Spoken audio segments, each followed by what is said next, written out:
Can you hear me?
Hello, hello.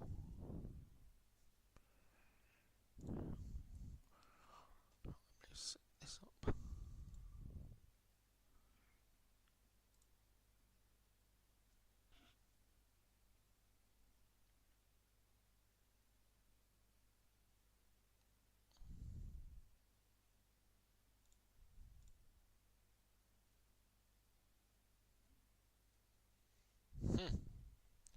I see you there.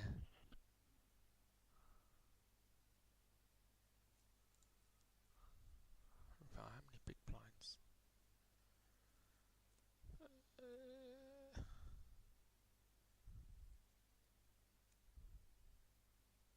Uh, let's try 30 big blind.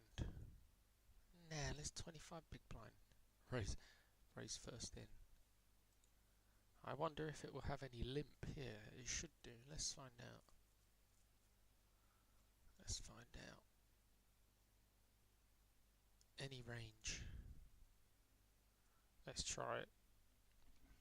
Last time I tried this, it was busted.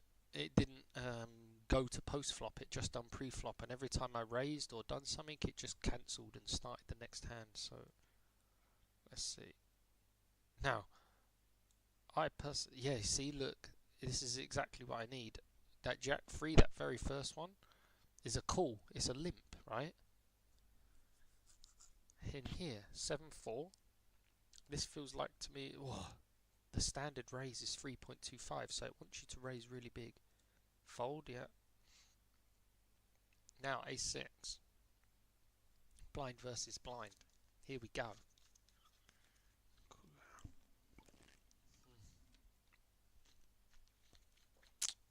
Now, my first instinct is to limp. 34%, and it wants you to raise. Are we not going to see any flops, or? I mean, I suppose we don't really need to see flop, but I would like to see the flop. Limp. See the flop. 8-7. Limp. It likes it. But you see, even when we're limping, 9-5, I feel like, wow, it wants to limp that bad boy. And this one, it wants to raise more than it limps. Ace, so your offsuit aces, and it wants you to raise 3.25. Oh, it's called. We have a post flop. So there you go. 7 big blinds. He's now called your 3.25 big blind raise. Like, I'll be honest. I will be honest. I have no idea how to play this whatsoever. I suppose that's why I have to learn it, right? Like, when you've just raised 3.25 big blinds and the big blind is called, and this is the flop, what do we do? I would assume bet small. Yeah, GTO loves it. Ace high could probably still be the best hand, to be honest. Queen comes on the turn. To be honest, I would check that normally, yeah. GTO 98% loves a check. Well, this is an easy board, right? Double paired board. Flush draw misses. I would check to see if they want to bluff it, if I'm really honest with you. And GTO agrees. And he bets, and it's a standard call. Wow, all in call. Alright, mate.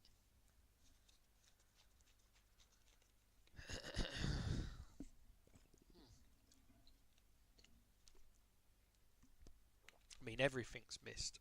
Jack 10 missed.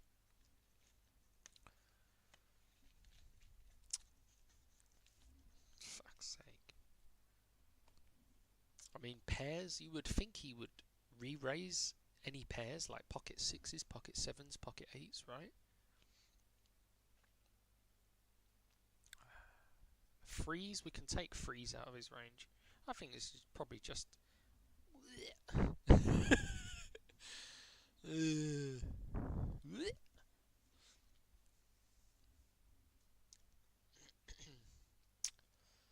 Evan, I think this is probably just a call. No, it's a fold every time. Kurva. Wow. Wow. Well, there you go. This is why we learn. Any suited cards, it looks like it wants you to raise pre-flop. Basically, we're not folding anything here, Kara.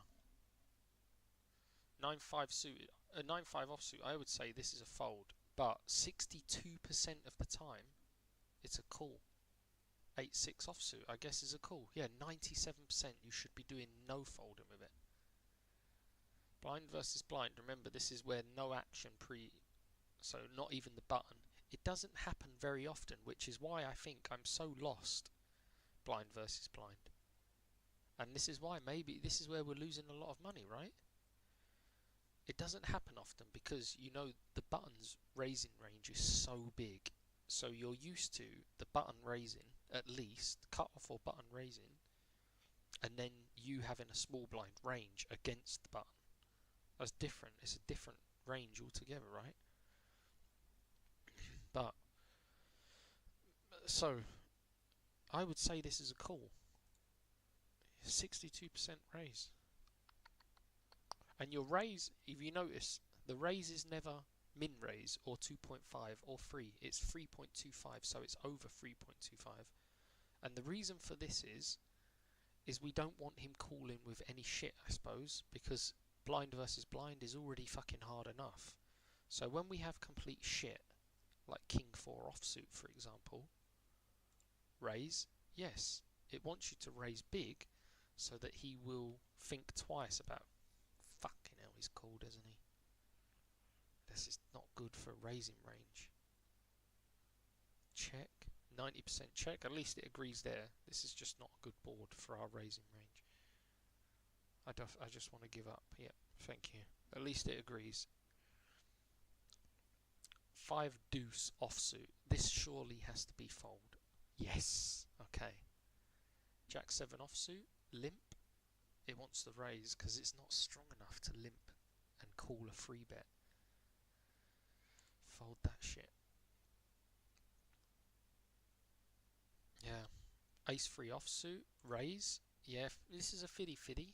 You can limp this one or raise it. We have the ace of diamonds, so I like a bet here. And I like a big bet, 4.6, and GTO agrees with me. I like that. You see, sometimes we're me and GTO are best mates, besties. 9-6 suit. Last time it wanted us to raise 10-4 suit. So I guess, no, it's a call. It's a limp.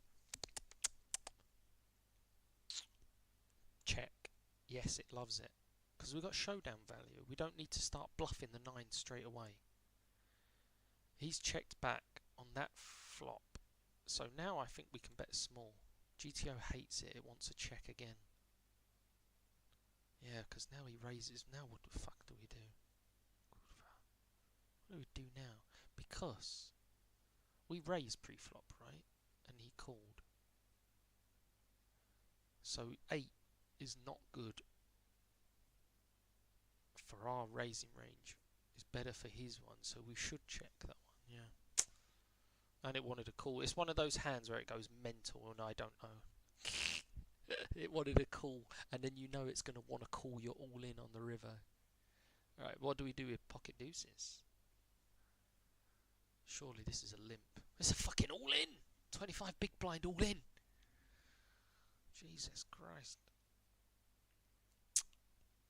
Wow. What the fuck? I have no words. I'm just going to get my corny. Wow. I don't have any words about this pocket deuces. To be honest, I understand it. Because if we shove pocket deuces all in, they have to fold a lot, right? And you know, pocket deuces is never going to hold on the flop. Unless we flop a deuce, pocket deuces is never going to be good on any flop whatsoever. No flop. So raising it is shit. Limping it, calling a re-raise is shit. Limping it and then not flopping a set is shit. So it's right. You really only have one choice or two choices. Fold or all in. 25 bigs. Feels weird. You risk your whole tournament for 2 big blinds. But you have to understand that guy in the big blind has to be very strong to call 25 big blinds. I would even start folding Jack Queen against a 25 big blind shove. King Jack, I would fold. Yeah, but you have to understand why they're doing it. Like right now, we're in a tournament. We're getting close to the money. You're in the big blind.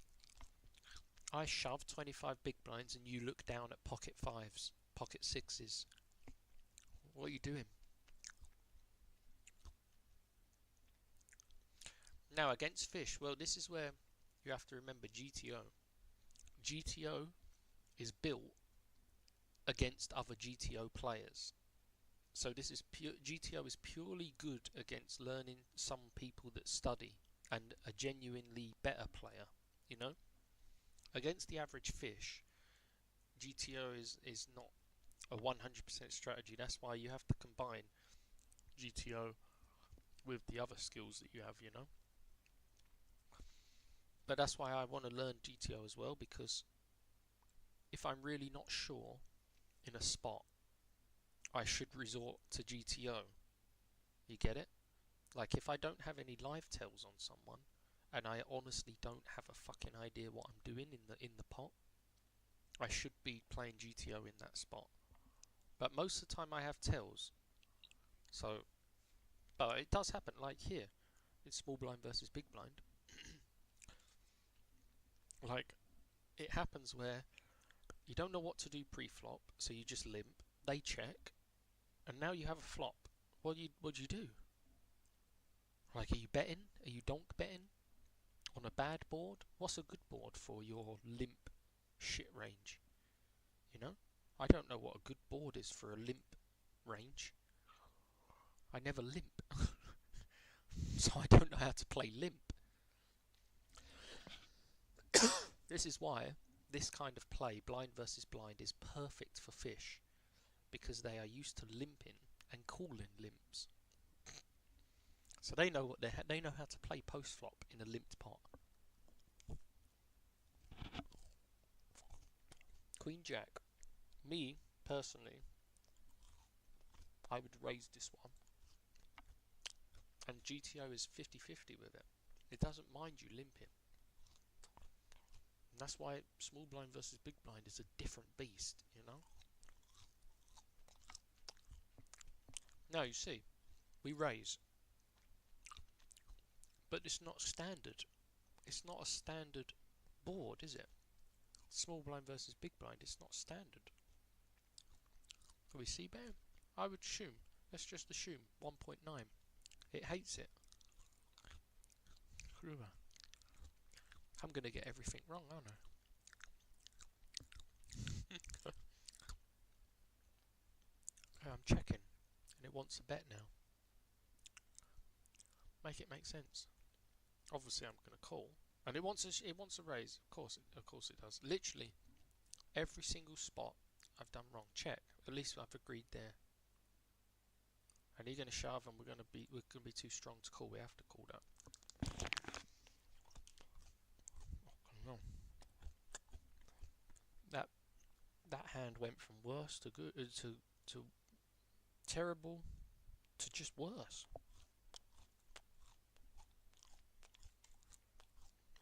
I like call with that. Yeah, limp. Jack 3. Now, I would personally put this in the raising range, and GTO agrees. Yeah, okay. So, your raising range from small blind is shit and very good. So imagine combining your under the gun 1 range with dog shit. So combine them two, and that becomes your small blind raising range. So if we go to bring up the old library here, get the strategy going. How do I empty it out? I go to trainer, and I can choose hand. So under the gun is roughly 15. Some people 20%. Yeah, so that's your under the gun range roughly, right? If you can see that? King 10 off, cut off. That's like the very minimum you would think about raising under the gun, and even some people fold King 10 off, to be honest. Ace 5 suited, Ace 7 suited under the gun, pocket 6s, but some people include pocket 5s, all the pocket pairs, early tournament especially. And then it wants you to add all the shit. So at least all of the shit. So from 90% down, so watch the things that disappear from 90 down to about 30%. So as it slowly disappears, you see them? No, Jack 4 off is not in the small blind range. Jack 6. But I think Jack 6 off was there. Yeah. So it wants you to at least have a 70% fucking range. But all of this 70%, like Queen 5 off, 10-2 suited, 10-4 suited, Jack deuce suited, King 3 off, King 4 off. You see all this shit? It wants you to have all of those hands, the shit ones, and top 20%. So, like, kurva. Let's get them all in there. Kurva. Let's have a party with the shit hands. Yeah, all of this. Yeah. Love it. 6-2 suited. Let's not get too crazy. Jesus Christ. Queen 10 off. No, not that. That's not that shit. Queen 3 off. Jack 7 off. Jack 6. 10. Like all this, right? This dog shit. But you've got your top 20% with your dog shit. So this is your this is your small blind raising range, and it's a pure fiddy of dog shit and perfect. You get it? So when you raise from the small blind and you raise big 3.25, you could have any of these or dog shit. That's what makes it hard to play against, because it's really 50-50, dog shit or thingy. Now, with all your hands like King 9 off, Ace 9 off, Jack 9 suit, 10 9 suit, Jack 8 suit, all of these mediocre hands, right? They're good. They're good. But it wants you to call with them. So they're in your calling, your limp range. So when we limp, we're limping with okay hands. And when we raise, we have good and dog shit. So then this will make the big blind, when we limp against them, they'll be thinking, okay. And sometimes you can limp with the good hands. Like before, we had King Jack suited, and it wanted us to 50% call and 50% raise with that hand. So you see, your best hands can also be limped. So when we limp in the small blind, tell me what we have. You can't. There is no way in hell you would know what we have. So as a big blind, you got to be very careful with what your plan is. You know, he could have shit or he could have beast. It's tricky. It's tricky, I tell you that. What did we do here? We raised with this because this is part of the dog shit range, you see. Now, we have to figure out how GTO likes to play. Now we know how they like to play pre-flop with this. We need to figure out how they're playing the boards post-flop. Yeah, it does make it. And the thing is, when you call 3.25 big blinds or 3.5 big blinds, you know, it's serious. It's a lot of big blinds now. You know? It's no longer a joke. There's going to be about, well, as you can see, there's 7.5 big blinds in the middle. This is a pot.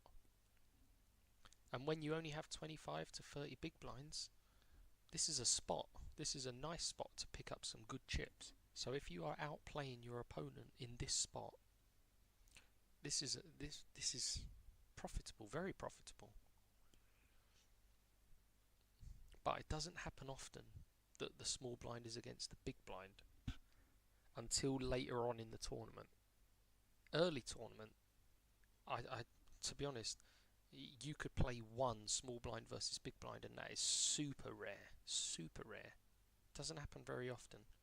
So that's why I don't think I'm very good at it, because it just doesn't happen, especially in Atlantis, right? It's a fish fest in there. At least one person's limped, at least. So it's never a blind battle. And yeah, it does need skill, because right now we've raised with this shit. To be honest, I guess bet small, but GTO wants to check. So are we raising big and then checking? Because now look, King's very good for our raising range, so bet big, right? No, check. Just wrong.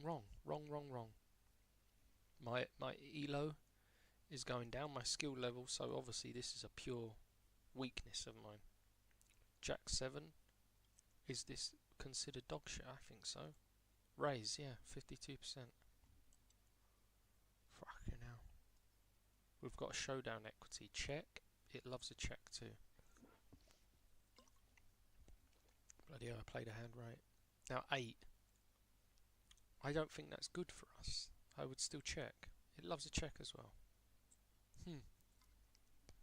It just feels like...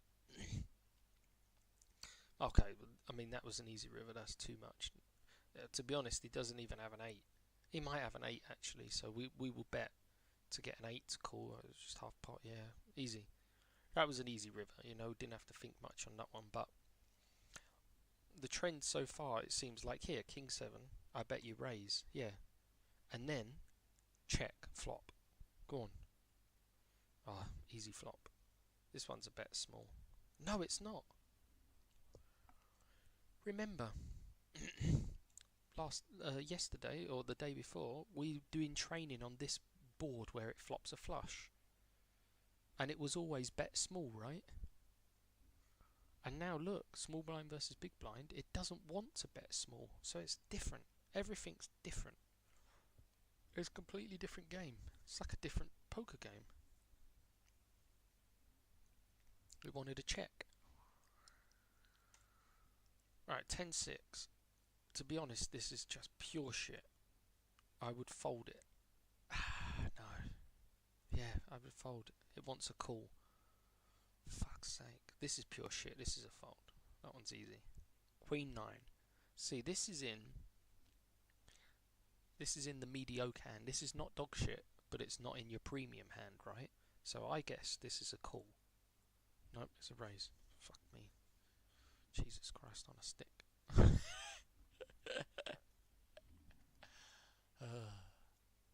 Whew. People thought poker was easy, huh? Try and play blind versus blind. Fucking hell. It just goes to show you can just win a tournament at your local casino, come back home, and look like a complete noob all over. That's poker for you. You know? I look like one of the worst players in the game, and I've literally just come back from winning a tournament. Doesn't make any sense. Okay, hell. Alright, wow. Even Jack Deuce is a call.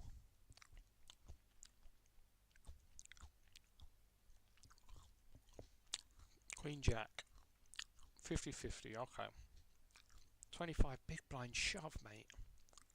Fold, no? 9-6. Cool. Love it. He loves it as well. Pocket sevens, here we go. Pocket deuces was all in. Question is this all in? I think so. No, of course it's not.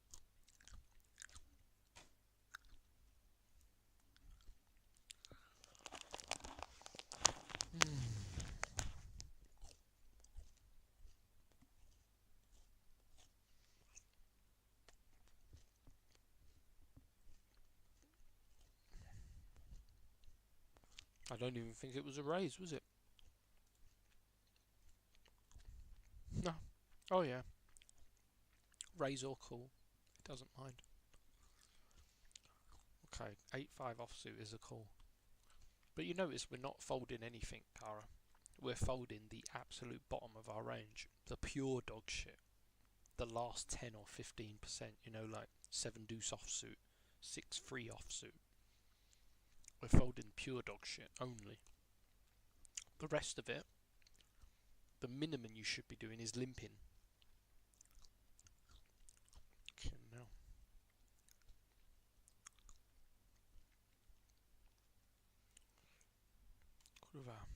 Of course it's a limp. King 3 off. That's surely a raise, right? No, that's a call. It didn't mind. Now what? I mean, this is good for our range, but it's a very dry. Bet small. Okay, we agree on something. King 3 suit. This has got to be a raise. No, it's a call. Alright. So 10-4 suit is a raise, but King 3 suit is a call. Gotcha. Check.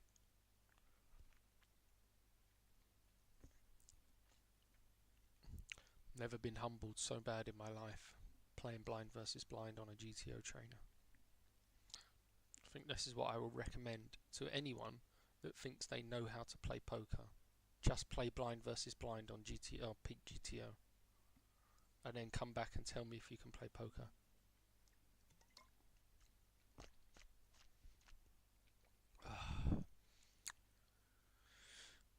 Cool.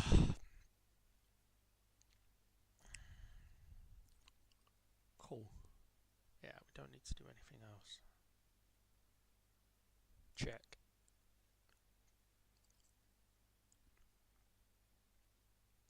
Alright, you're getting out of hand now, mate. It's like, I don't know where I'm at in this pot at all. I have no feeling.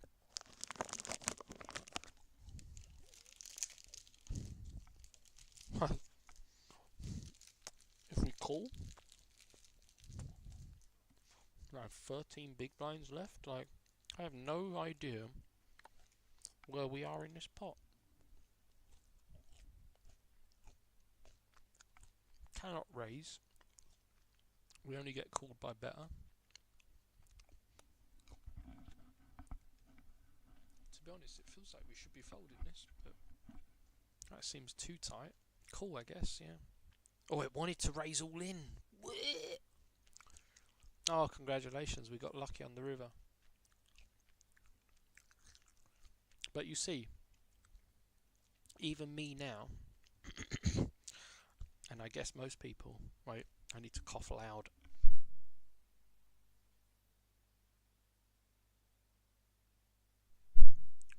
I had a bit of this crunchy thing stuck in my throat.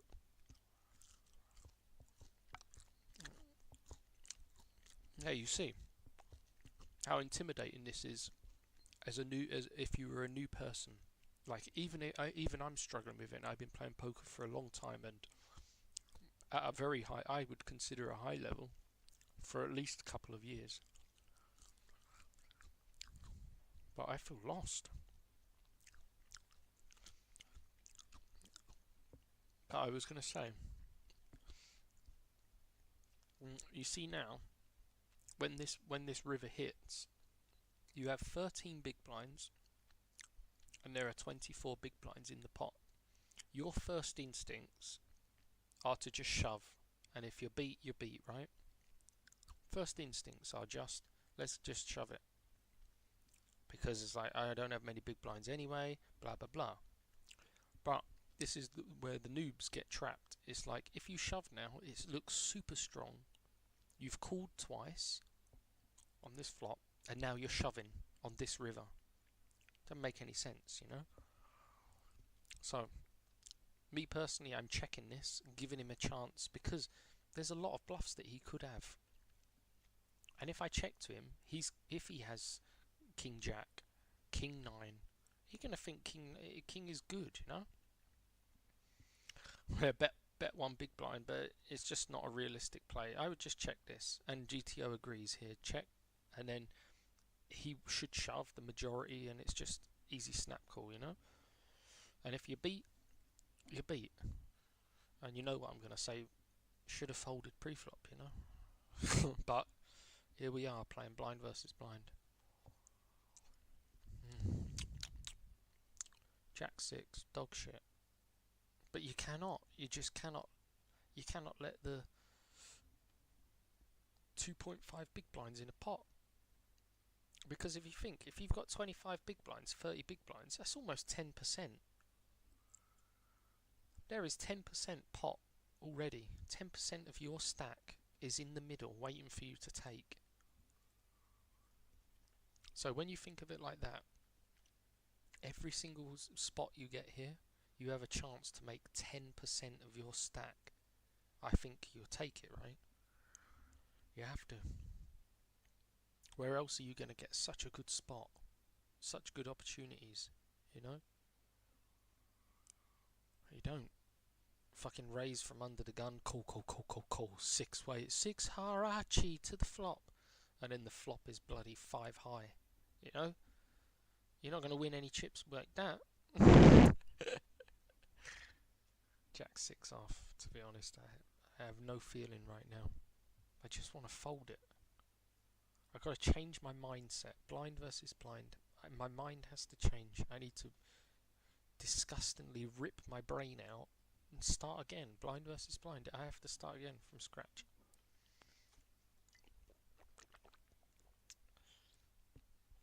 Because to be honest, I lost about 7 or 8 big blinds today, playing small blind versus big blind. So take that as you want. But if you think, if I only have 20 big blinds, that's half my stack gone. One way to look at it. I'm going to fold this bad boy. Of course it wants a call, but I don't want to get involved.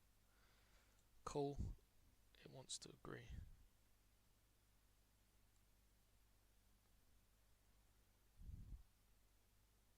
Small blind range again after this sesh. Well, you mean like get it up, or 6-2 off is a fold. Jack 7, here we go. Ooh, pure 50-50, call or raise. 9-7 off, call.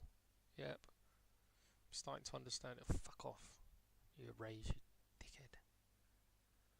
Worst thing is that probably fucking pocket 2s, isn't it? 8-3 off.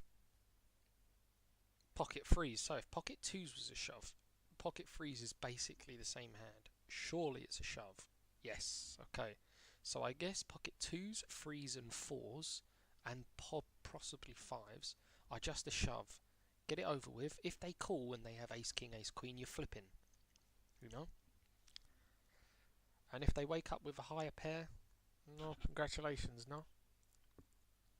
Well done. Because if you think about it, if you just limp or raise with those small pocket pairs, and they wake up with a bigger pair, they're going to shove or re-raise you, right? Then what do? Do you just fold your pocket 5s or pocket 4s? Are you just folding them? And even worse, you raise pocket 3s and then they call. Then what? What are you doing on the flop, mate? With your pocket 3s there. You know? Yeah, it would cost you the whole tournament, but right now, if I ask you, it folds to you in the small blind. You have 25, 30 big blinds, and you look down at pocket 3s. Are you limp? Normally, be honest with yourself. Are you limping? Are you raising? I'm guessing you're never going all in because you've already admitted that. So, be honest. Are you limping or raising those pocket 3s? So, no limp, and you're definitely not folding the pair, are you? You got a pair. So, you would raise, and then how do you play that post flop? Remember one of the things I told you very early on when I was teaching you poker. If you don't have a plan post flop, you may as well not play it pre-flop. Fucking 7-5 offsuit is a call. Fucking hell, man. Ace jack. Right, here we go. First good hand. This is technically a premium, right? First good hand. Is it a call or a raise? 76% call with ace jack. Okay. And you know what? This GTO doesn't seem to be training, because I'll tell you what, we should change it maybe to a bit more blinds, because when we limp with ace jack offsuit, if he shoves 25 big blinds, are we calling? Are we supposed to call? I don't know. We're not learning that, are we, at all? 4-3 suit feels like a raise. Yeah, you see? I'm starting to understand. And now, just shove or fold. Thank you. Easy. Thanks for taking my fucking 3.5 big blinds. Jack 3 off is a call. 100% of the time. 7 deuce. Please. Yeah, okay.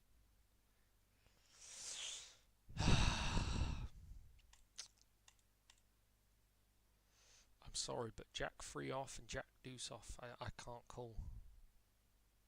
I'm going to raise this. No, this is a call. Fold. So when we raise,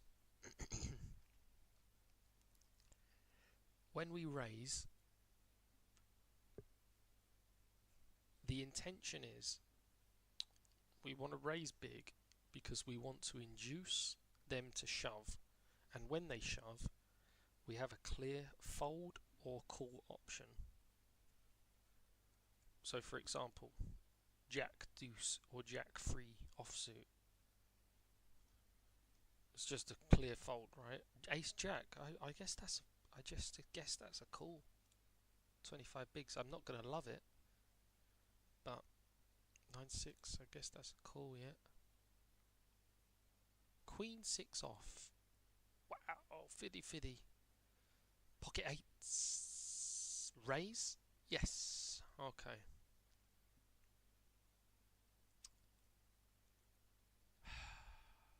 And you see, we raise, we get called. Now what? I bet small blind, it wants a check. So it always checks every single flop. This has got to be a check 100%.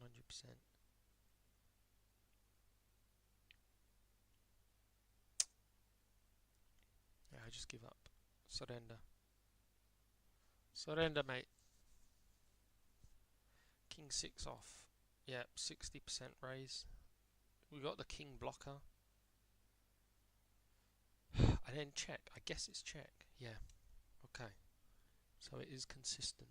It really loves a check on the flop and then evaluate.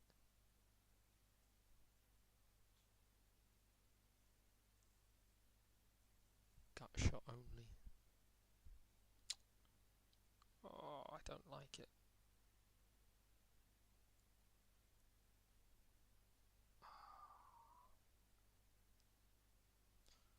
Worst thing is king high can be the best hand most of the time. I don't like it. No, it wants a call. 90% of the time it wants a call there with your gut shot and 0-1 overcard. Okay, 4-3 off is a fold. Thank you. King 7, this has got to be a raise yet. So king 7 offsuit is a raise. See, we practice with these flops from a different position, right? This was a bet small. Check here. Yeah. Oh, it didn't mind a bet small, like 30% of the time.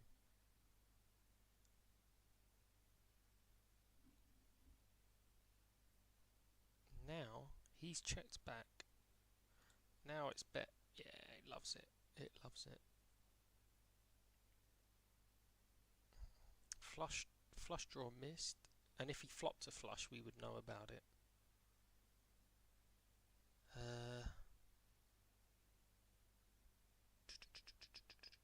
We only lose to 5-6. The 8 got there if he had a straight draw. What else could he have called on the turn with? 9-8.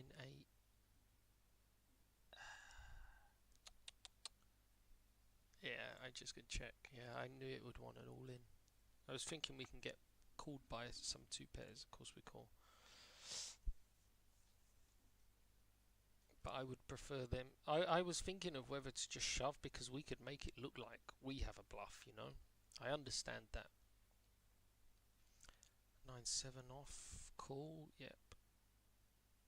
King deuce. You know what it's going to be.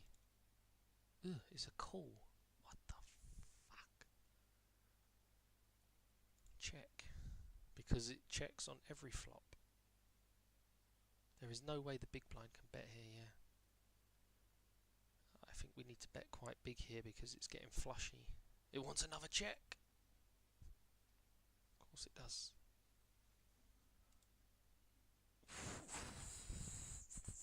Pocket sevens. We already know that's a raise. Check, right? Nope. Small bet.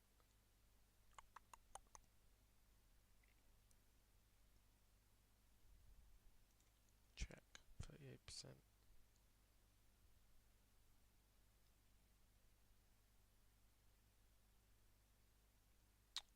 I mean, I think we've got the best hand here. If I check, if I bet he's going to call with a jack, we got to bet an amount that he would call with a 5, so I bet. Yeah, of course it wants a pot B. Oh. Frustrating. It's okay.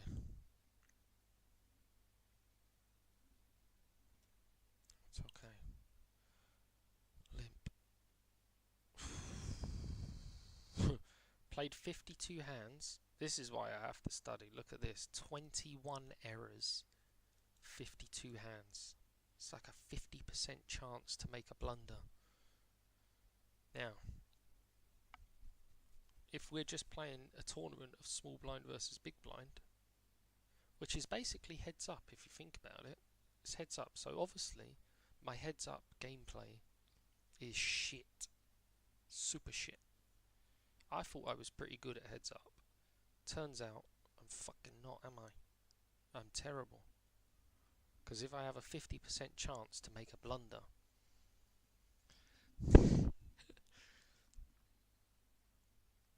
you never know. Jack 9, cool. It's not such a massive blunder. 5-3 suit, offsuit, fold, good. 7-4 off, I want to fold, yep, good. 4-3 suit. Call? It wants a raise. Jack 4 suit, we know that's in the raise category. Now what? But check. Half of the time it wants to check. Half of the time it wants to check. But then when he bets small, we just have to give it up, right? Yeah. King 9 suit. This has got to be a call. Yeah, 95%. So something as strong as King 9, Queen 7. Yeah. King 9 suit, Queen 7 suit, King Queen offsuit. Is this a call? No, the King Queen offsuit is a raise. So the King Queen offsuit is included in the premium that we're raising. So if you think about it, we could have King Queen in that blind, in that raise, or Jack 3 offsuit in that raising range. Imagine that. Small blind has just raised you and he's got King Queen or Jack 3. Fiddy fiddy.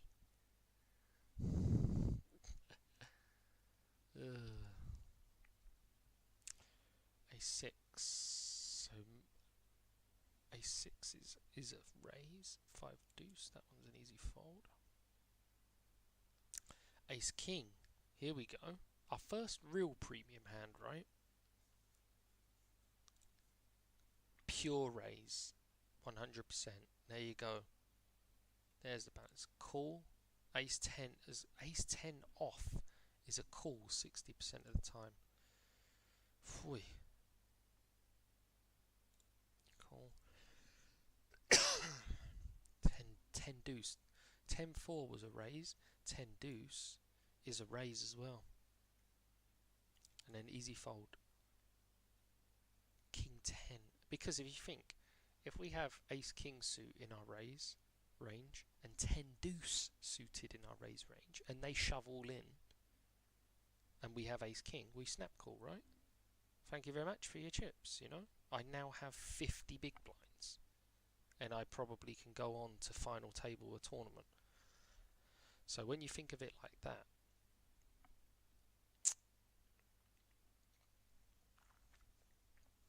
so King Queen off was a raise, King 10 off seems like a raise. Fiddy fiddy, pure fiddy fiddy. Fucking hell. And then it wants to always check. Yes. And if they bet small, which they don't, 3 is not good for our range. We check back, yeah, good. We can still win quite a lot of time with King High, right? And if they bet, I mean, check, yeah. And they will bet pot. Just don't shove, mate. Don't make it weird. 3.8. I think we have to call here with King High. Yeah. Of course. Because we wouldn't check Ace or King High 3 times, right? So that's probably why they would bet anything just to try and bluff. 10-9 suit is a pure call. Pure.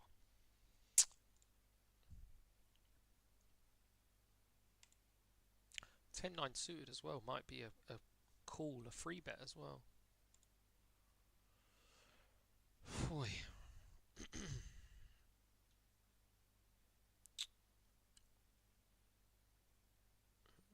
My brain is telling me fold. My GTO brain is thinking it's a raise, but I guess it's a call. Yeah, 100%. Got there in the end. Ace 4, that's a raise. Nope, fiddy fiddy. Standard fold.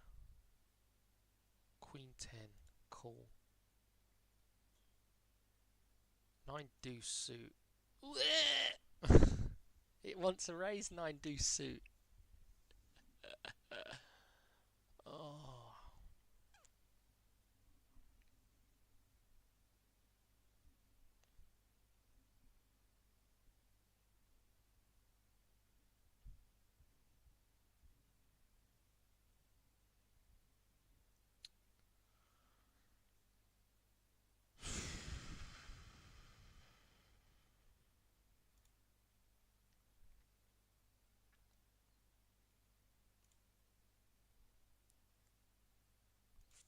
every time I raise this guy in the big blind, he shoves on me.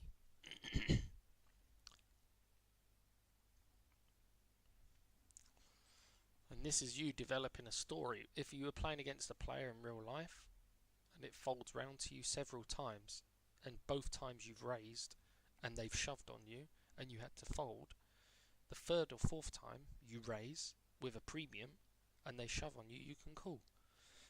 So you like set a long trap. But in live poker, most of the time you don't get to see blind versus blind battle with the same player. Even 2 times in a tournament is sometimes rare, you know. That's why this spot is tough. I guess this is a raise, yeah. Fuck. Then we check. It wants to bet on an ace high board. So ace high boards, bet. Now what? Me personally, I'm just giving up. Congratulations, mate. Take my fucking blinds. Yeah, fold. Take them. Jesus. Cool. Ace jack off. Cool. Yep, 70%. So ace jack off. Any of the offsuit premiums, ace king, ace jack, king queen, king jack, call. Queen 10, call. Ace 8 offsuit now. I think this is a raise. Yeah, 41%. What was that? There was some percentage in the all-in there as well. Now, it's an ace high board. So, last time it wanted to bet. Yes, okay. So, if we raise ace high boards, we bet every time. Because they're not going to call with a lot of aces, right? So, they got to be really strong to call any bet. I think we go for, yeah, we go big here, yeah. Pocket 10s, raise, yep. So we're not trapping 10s, queens, ace, king suited. We're not trapping those. Check. Yeah, you see? King high flop. 1.9, but we can't fold. Yeah. We have the 10 of spades, so we check, and I guess we call again. Sure, we lose to some kings, but if he had king something, he will slow down on that turn anyway. Ace comes, better for our range. Question is, do we bet that and bluff? What would GTO do? I think GTO is checking on this river, but me personally, I would represent the ace and I would try to get a king to fold, because if we check, the king is going to check back, right? And then we lose 11 big blinds. I'm not saying that the king will fold, but I'm just saying that this is a good bluff card. And I would bet 6.8 big blinds. Yeah, I think I'm just going to do it in GTO. Yeah, is going to want a 100% check back. I know it is. But I would be thinking of trying to get the king to fold. Because he's not going to have ace king, you know?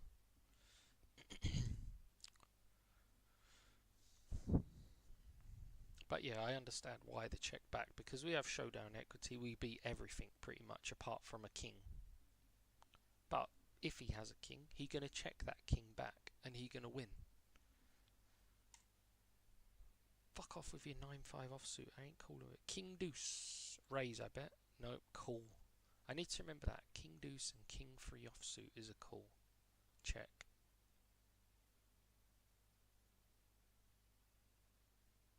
Call. We have a king. Ooh, a board pairing. Oh, it wants us to lead out on a 9.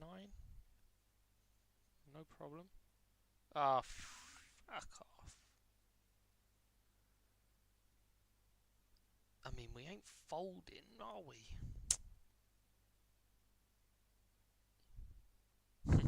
If we shove it, we only get called by a queen. I bet you GTO wants a shove. I'm just gonna call. No, 93% call. Cannot fold. Now we chop with any king, and we lose to only a 9. Still a check.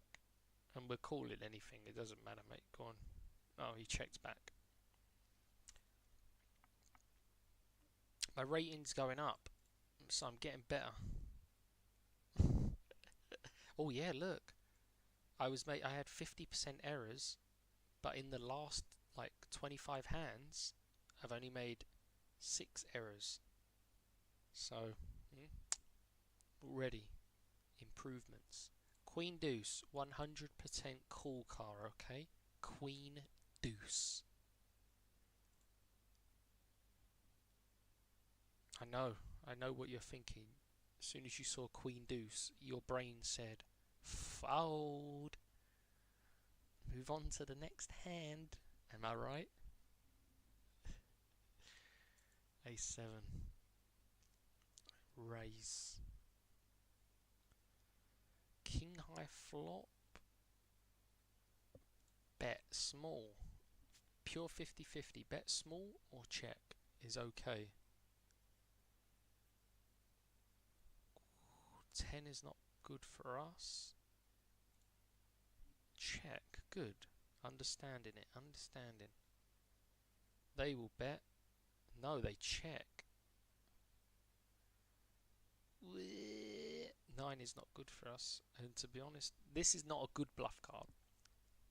Because we've already shown that we don't have a king. We've already shown him that by the way we've betted. Betted or not betted. So, to be honest, it's just, yeah, check. 99% check. It's just a give up. Me personally, I'm not calling this at all. Fold. Fold was correct. 85%. 10% it wanted you to call. 10% of the time. If you think that your opponent is an absolute maniac, you have to call there 10% of the time. But the problem with the maniacs in Atlantis, they may be maniacs, but they at least bluff with bottom pair, you know? So you would call with ace high and they will say, I've got a deuce, or something like that. And you'll be like, yep, that's good. And then you fold, and now you have 9 big blinds. Well done.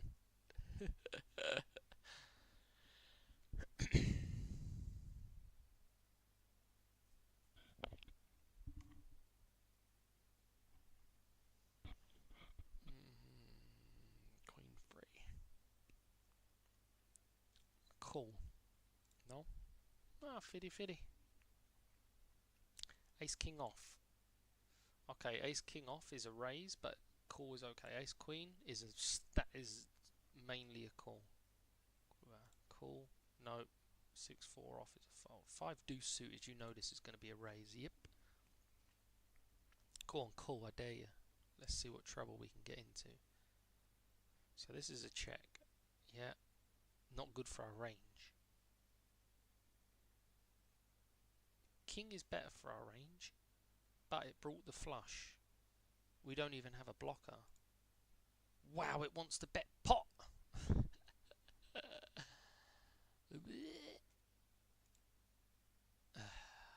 Yeah, we have to fight for it. When an ace or a king comes, we have to fight.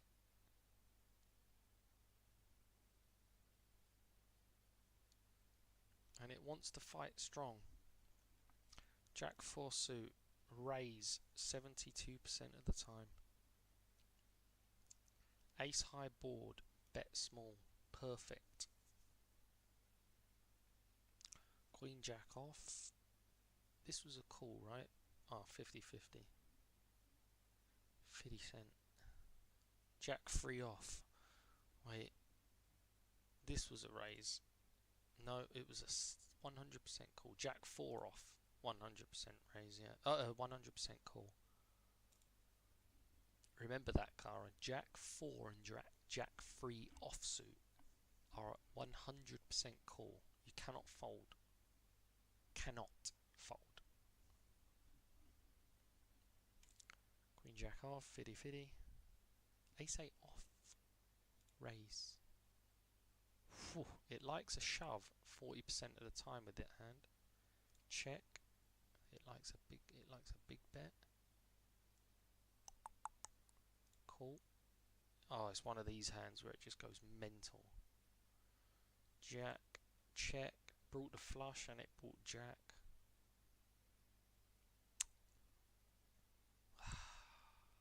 My mind's telling me no, but my body... With that song where my mind's telling me no. My mind's telling me no right now, but you know. My mind's telling me no and GTO is telling me go all in. You know it. I'm going to click fold though. Fucker. I know it's going to tell me to go all in. Yeah, look at that. Disgusting. 75% call, 25% all in. Fuck off. Bastard. GTO's a bastard sometimes, isn't it? Jack 4 offsuit, call. We know that. 6-4. Fucking hell, it wants to raise that. Alright. Queen 4 off. That was a call. Yeah. Pocket 6s. Now, is pocket 6s a normal raise or an all-in? Does it count as the pocket 5s? Let's find out. Oh, it even wants some calls.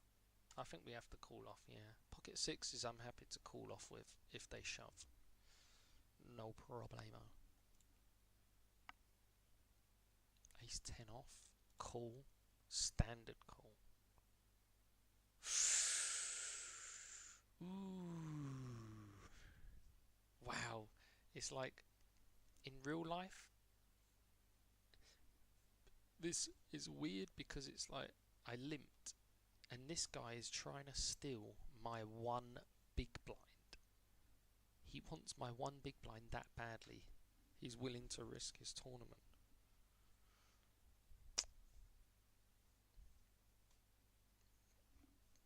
But I mean, if he's shoving ace 8 suited, ace 7 suited, pocket 4s, pocket 5s, pocket 6s, all the way up to pocket 9s, ace 10 is a call, right?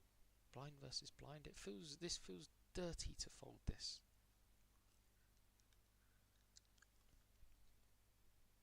I would evaluate the opponent. Have I seen him doing idiot stuff, or is he a tight player? If he's a tight player, I will just move on to the next hand, you know. But if they're a maniac, I think I will just call this off. Yeah, GTO is like, dude, why are you slow rolling? This is 100% call. Why are you slow rolling for? Jesus Christ, GTO is savage. Slow rolled it. But I think you need to think about it a little bit at least. Jesus. Ace 6 suited feels too strong to shove. Yeah, fiddy. Call or raise. King 9 suit. Call 94% of the time. Jack 5 offsuit. I bet you this is a raise, Cara. No, call, but some raises in there. Disgusting, mate. Then check, surely. Yeah, thank you. Cool. Fucking filthy. Better for our range, but it's 4 to a flush, mate. Check. It wanted to start doing some dangerous things on that turn. To be honest, I'm getting hype for a raise here. My body is telling me get hype for a raise.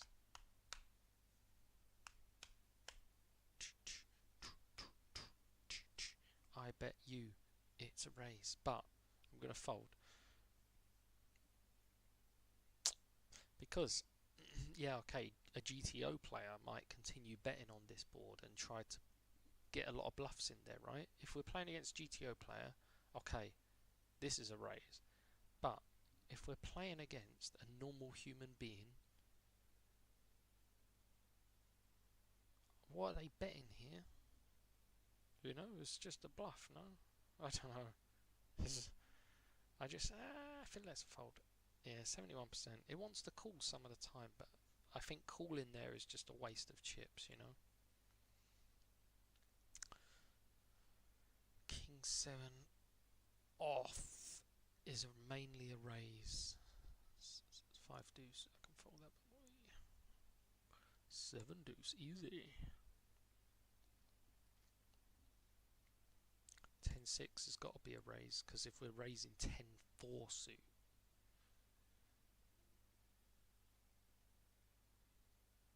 I think I've woken the people up upstairs. They've started moving. I don't know if they wake up at 5 o'clock in the morning, but if not, they're going to come down here and start knocking on the door. Oh, you fucking can't. Check. Wow, it wants to bet. I don't understand the thing that when it's like a flop like this, when we haven't got a pair, it wants us to check. But when we do have a pair, it wants us to bet like 70% pot. But my question is, if we're only betting 70% pot when we have top pair or better, there is no balance there whatsoever. No balance. You know? That sounds super easy to play against, right? We're going to check every time we don't hit and bet 70% pot when we do hit. Sounds like an easy opponent to me. Very easy opponent. If they check, I'm going to bet 100% time, you know? Yeah, that's the problem. It doesn't come up often enough, which means that maybe that's the right, or obviously it's the right play, because GTO has been proven, you know, to be the best way to play against other GTO opponents.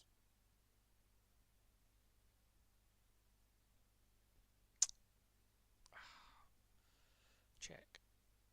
Fucking 27% of the time check. That's mental. Gonna call. Easy call of my life. 4. I'm gonna check to you, mate. 99% of the time. What are you gonna do? All in, obviously, yeah. You are filthy. And it's the same situation. It's like all the draws missed, all the straight draws missed, all the flush draws missed. So we really only lose. But we lose. Would he shove King 10, Ace 10? Would he really shove that? Probably, to get a call from us. 10-6, right? Sitting there with 10 bloody 6.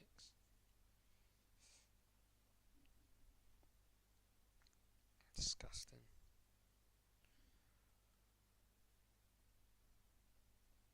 Oh, I need a head massage just playing blind versus blind.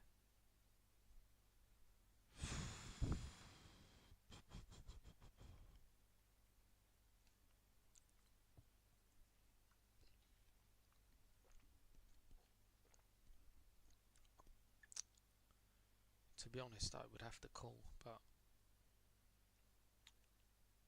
I don't love this. No, you cannot switch just when it's uncomfortable. But yeah, maybe if we switch from the big blind's point of view, we can understand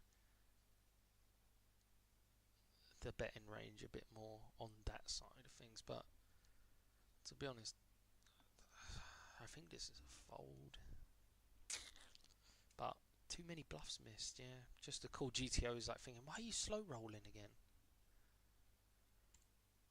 It's just a raise, isn't it? So Ace 8 offsuit, it wants a shove. Ace 9, it probably wants a shove. Ace 10, it wants a call. Ace Jack, call. So Ace 9, Ace 8. Not sure about Ace 7, we didn't have that. But Ace 9, Ace 8, offsuit. Shove 25 bigs. You know? Which when you see that people are training to shove 25 big blinds with Ace 8 and pocket 2s and pocket 3s, when you have Ace 10 offsuit in the big blind, that's got to be a 100% call. And punching the air like, yeah, boy. Let's find out, shall we? Phew, that was painful. But my score went up. We were getting better towards the end, so take a break from that side, go to the other side, and I will carry on training this later. Oh, when I'm in Bratislava. Fucking crazy. Crazy. Trainer, forehand. The hero is the big blind. This time, 30 big blinds. No, 25. 30. And start.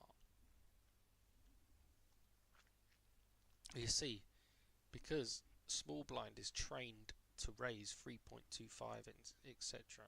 Look at that. It folds to the small blind, Cara, and they raise 3.2 big blinds. What are you doing with Queen 9 off? Already it's a weird spot, right? It's just weird. This is why. It's just weird, you know? And then call. Standard. Ah, are we not going to see a flop, sir? Fold. Pocket sixes. Well, I guess this is part of our reshove range, right? But we're playing 30 big blinds now. It's different, but I still think that this is a shove. No, it wants to call. Okay. Maybe 25 big blinds is a shove, but 30 big blinds is where we have to play. Call. 9-5 suit. Queen 9 offsuit. Call. Are we going to see a flop? No. Just pre-flop. Queen 6. Wow. Jack 3. Surely that's a fold. Okay. 9-4 off. Fold. 10-6 off. A fold. Blech. Wants us to raise 10-6 off, Cara. But then when you think about our small blind raising range, you understand why.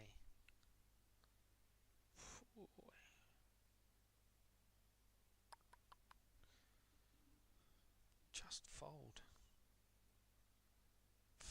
Fold. Fold. 6-4 off. Fold. Ah, here you go. Here's an actual hand where it's a bit tricky, where you're not too sure. Call in there, I suppose. Oh. Oh. I guess keep some aces in the calling range, yeah. 100% call. Pocket jacks. This has got to be a raise. I guess. Yeah, 100% raise, of course. Easy. 10-3 offsuit. Fuck off. A7 off. There you go.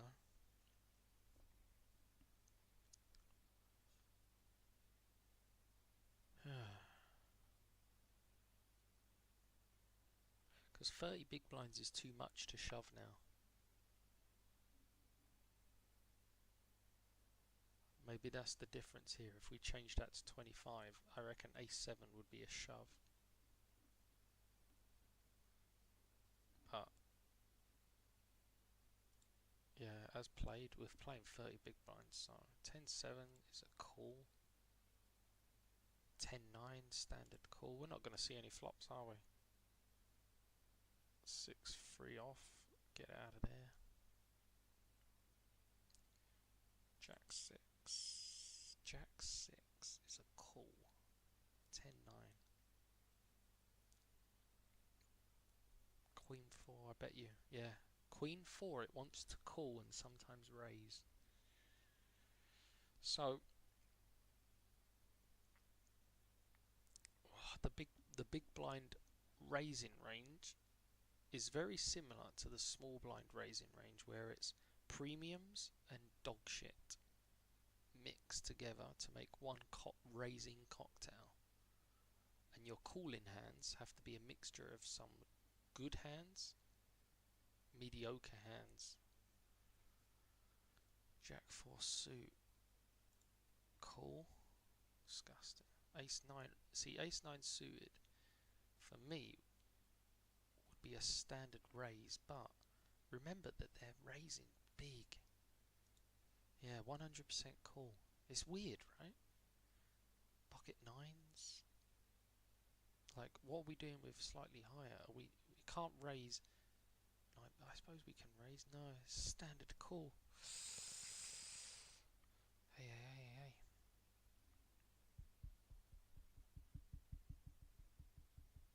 That's crazy. So all like pocket 9s, pocket 6s, ace 9 suited, stuff like this is cool. Oh, so we're purely raising dog shit and absolute premium. The best and the worst of our big blind range, and all the stuff in the middle is cool. Pocket 9s is in there, ace 9 suit, jack 4 suit, queen 4 offsuit, you know? King set. I guess this is a raise though. Nope, it's just a call. So less raising. Cool. Wow, that's a shove. 8-3 off. 6-5 offsuit. Me personally, cool, and yeah, 30% rate fold. There was a little bit of me that wanted to fold that. Queen jack off, call. 5-4 off. I know it wants a call, but I would give that one up. Queen 8 off. Cool. Yeah. King 4 suit. This has got to be a call. So, okay, we're definitely not going to see anything. If Jack 10 suit is not raise, yeah, okay, so it's safe to assume.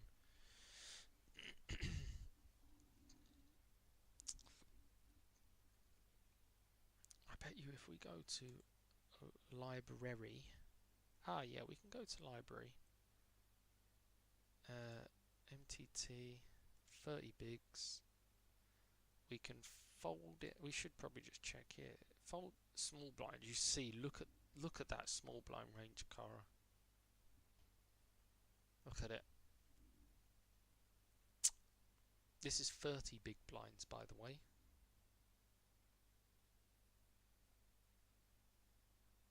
Fucking hell. It's like a Christmas tree.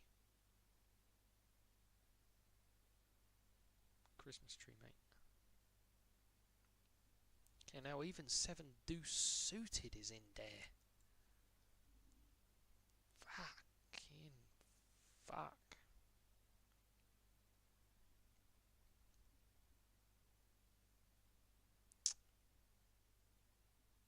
Shit. 30 big blinds, right? Button raises. Yeah, you see, and then look at the small blind range now. You see the massive difference. It's a completely different game. Hardly any calls there, to be honest. A lot of shoves. A lot of shoves. Because it's like, button range is so wide, right? Button raising range. Look at that. It's 50-50. You're raising 50%.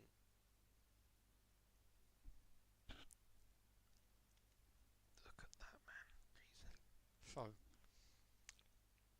we fold. Small blind raises 3.2. This is the calling range of the big blind. And as you can see, there's not much red there. Even aces is a call. So we're really raising ace king suited, ace king off, ace queen off, ace jack off, queen queen, jack jack, 10-10,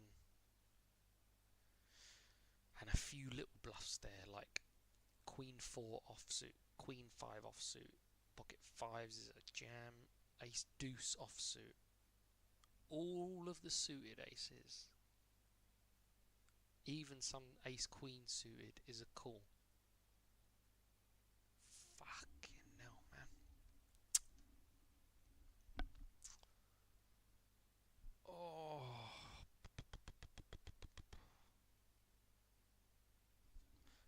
let's just say we're cool. I wonder if we can use this trainer for free.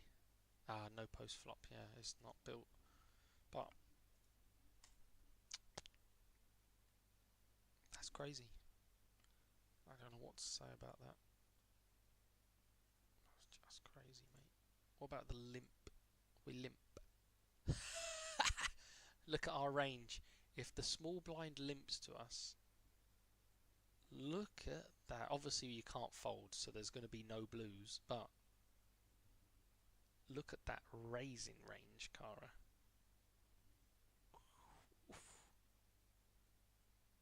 But you see it though. Dog shit. All the dog shit here. And all of this dog shit here. And then premiums all raise. If the small blind limps. All that is raise, all that. And then dog shit. But all of the okay hands, Queen Jack suited, Queen 10 suited, Jack 10 off, King 10 off, Queen 9 suited, you know, all these nice hands. Just to check back in the big blind.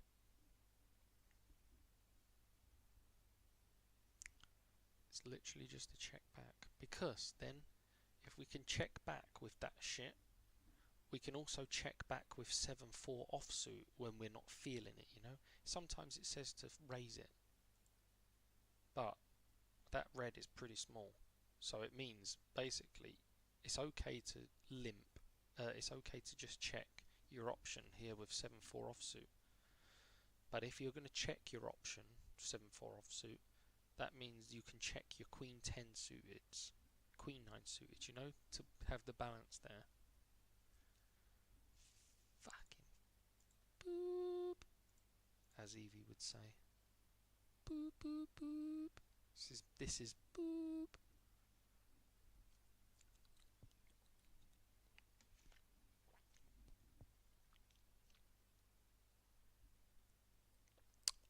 No idea. It's a completely different game.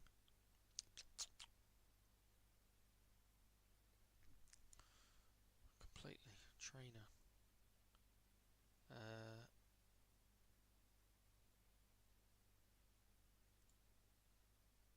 Yes, no way you can train that. Show me you can train it. We are the cut-off. 80 big blinds deep. No? 100 big blinds deep? No. Wait, no. Disgusting. You said I could do it. Pre-flop.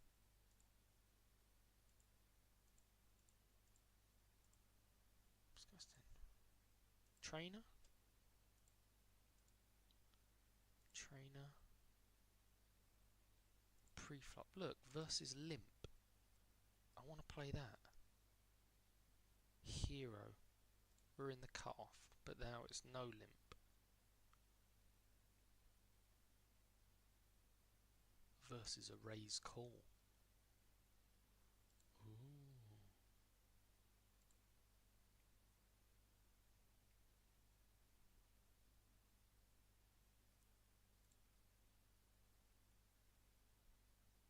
Ooh, under the gun versus free bet. Happens on the button quite a lot. 100 big blinds deep, start of the tournament. Pocket. Oh, we should probably select our range. Hold on, because we're not raising under the gun with dog shit, are we? Full hand. Versus a free bet. 100 big blinds. We're under the gun. 1. Against the button. And our hands are early tournament. Ooh. Back a tiny bit.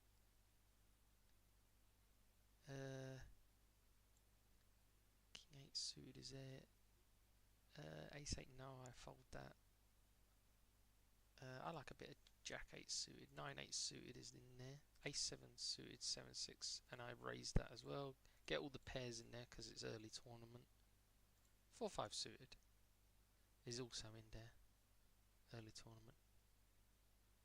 So start that. There you go, free bet. Now, this is where I fold and say, shit, I shouldn't be raising so light. They're going to take advantage of me. Fold, 100%. Yeah. Jack 9 suit. Cool. No, this is a fold. Okay, good to know. Queen 9 suit. Fold. Because it knows it's a fold, because it's like, mate, you shouldn't even be raising this under the gun anyway. What are you doing? A6, I bet you this is a call. Fold, but you can call it. Pocket 5s. Set mine. Pocket 10s. Call. Pocket 5s. Easy. Call. Queen 10 suit. This has got to be a call, yeah. Aces against a free bet. I mean, probably, yeah, re-raise. Jack 10 offsuit. Should have folded pre-flop, mate. Ace Jack suit. Call. So it wants you to call with your suited aces. If you raise a suited ace under the gun, it wants you to call a re-raise with the suited ace.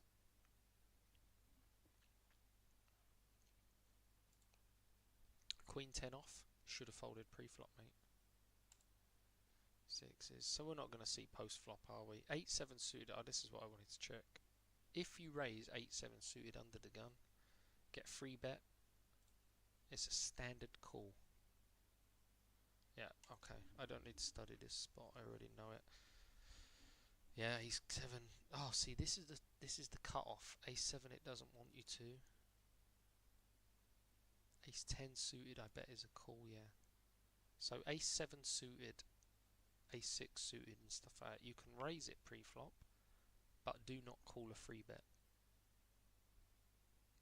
You can 4-bet bluff it if you want, like 10 or 15% of the time. If you think your opponent is getting out of hand, you know, if you feel like they're raising you too much just because you're a woman, you know, then A7 suited and stuff like that is good to 4-bet. Because, you know, Jack 8 should have folded pre-flop, mate. 7-6 suited, cool, yeah. Holy shit, I'm so tired. I made a bad judgment. I should have slept for like an hour or two and then walked TV to score. Oh. Queen 9 suited, should have folded pre-flop. Cool. Notice how things like 5-6 suited and 9-8 suited are calls, and Queen 9 suited is a fold. And the reason for this is because in their free bet raising range, they have more queens in there, so you have more chance of getting absolutely boobed, you know. Whereas 9-8 suited, they have not many 9s really and not many 8s. They sometimes have ace 9 and ace 8 and king 9 and king 8. They are the only the only 4 possible hands. 2, king 9 and king 8. 4, and ace 9 and ace 8. So they're the only 4 possible hands that they can have that dominates you, you know. Alright, sometimes pocket 9s and pocket 8s, but Jesus, you block both, right? So let's just take that out. So that's the reason for that, just in case if you were wondering why we don't call with like Queen 9 suit, but we call with 4-5 suit, because, you know, of that. Actually, I think 4-5 suit might be a fold, only because people love to re-raise with ace 5 suited, I think. Oh, even 9-8 suited. Like king jack off. See, you can raise this. Early tournament, early position, you can raise this, but if you get any resistance, just let it go, and this is where you can't let the ego take over. Fold 100% of the time. Queen 10 off, fold. It's okay if you have this in your raising range. I don't know if this is in the official raising range. Let's have a look at the official under the gun raising range. 100 biggies, mates. It's just started the tournament. We were doing under the gun 1. So no, Queen 10 off is not there. Queen Jack off is barely there. But King Jack off is in. Ace 9 off is out. Ace 10 off, so it's pretty tight. 18%, so it's actually 20%, roughly 20%. And you got like King 7 suit, King 6 suit. Because you have a king, you block the kings, right? And as you can see, all of the pairs are in there. Early tournament. And pretty similar to what I said, 9-8 suit, 8-7 suit, 7-6 suit, 6-5, 5-4. 10-8 suit, I don't think I put that in, but yeah, I like 10-8 suit. Yeah, 10-8 suit is there for me. Jack 8 suit was there for me, but I guess it doesn't like that, mainly because a lot of the calling range of the later positions include a lot of jacks. So if we're raising Jack 8 suited and they're calling a lot of jacks and they're going to be better than us, like Queen Jack and King Jack are calls pre-flop, then we're going to get fucked a lot of the time. So I think I understand why it keeps Jack 8 suited out. And actually it doesn't like its free gappers anyway. Look, Jack 7 suit, 10-7 suit, 9-7 suit.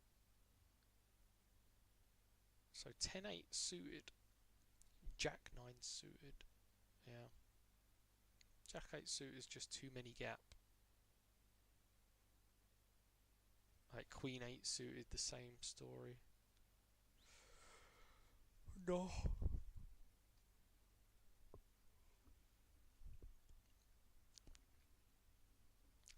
Jack 9 suited is a little bit closer together in its connectiveness. So it's not such a big gap.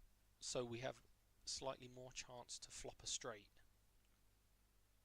Whereas Jack 8 suited, we need the flop to be include 9-10. Whereas Jack 9, you know, we can wrap it. We can have a queen in there, Queen 10. We can have 7-8 in there for like straight draw. Jack 8 suited, it's the over and under. We wrap it up, if that makes sense. So the 9-10 is like in the middle of the sandwich, where Jack 9 suited is a mixture. It's got one piece in the sandwich and one piece the bread, if that makes sense. Imagine there's 4 pieces of the sandwich, 2 breads and 2 pieces in the middle. Jack 9 suited is the bread. Jack 8 suited is just dog shit, you know.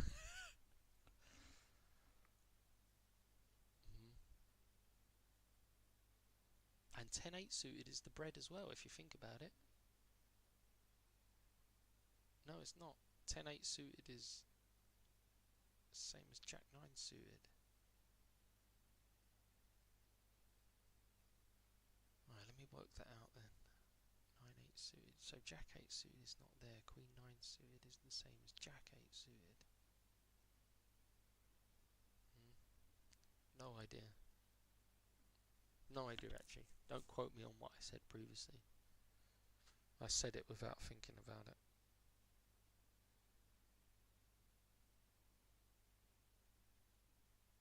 I have no idea, to be honest. I forgot what we were even doing now. Oh yeah. We raise under the gun 1, button re-raises. Fold. And there's the call-in range. So you can see King Jack offsuit is out. King Queen offsuit is even out as well. And the only ones you are calling, ace queen off and ace king off. Ace jack off, ace 10 off, get rid of it. Don't post flop it.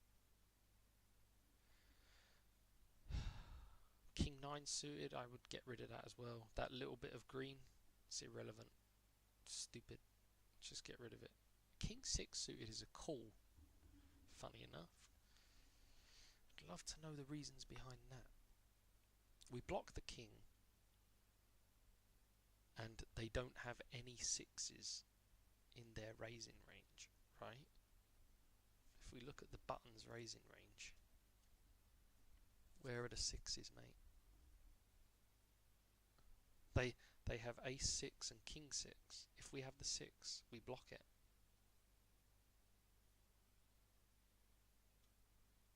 No other sixes are there.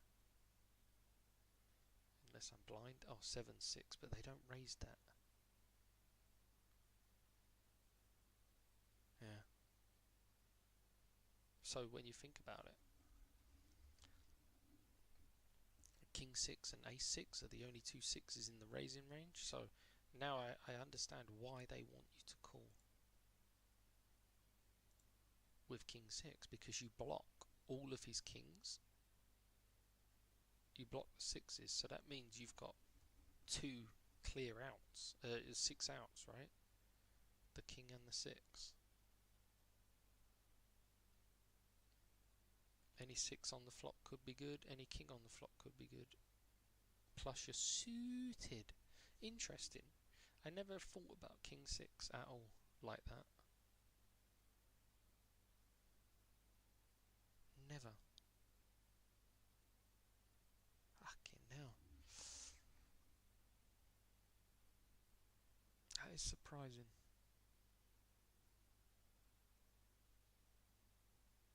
Right, be honest.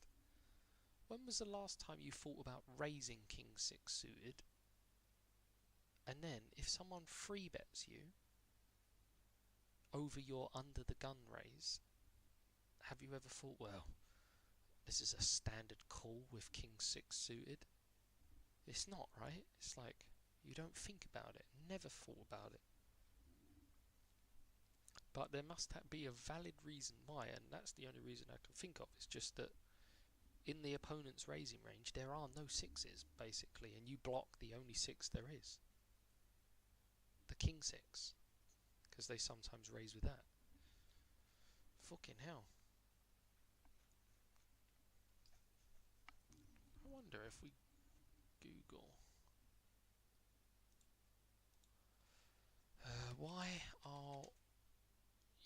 why are you gay? Why are you raising king 6 suited in poker? What is the reason?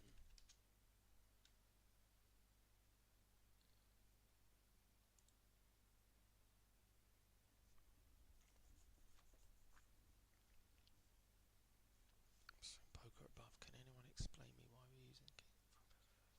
I know they're being used for aces blocker, but king 6 only block kings. Then why don't we use king 9? Alright. Valid question. Valid question.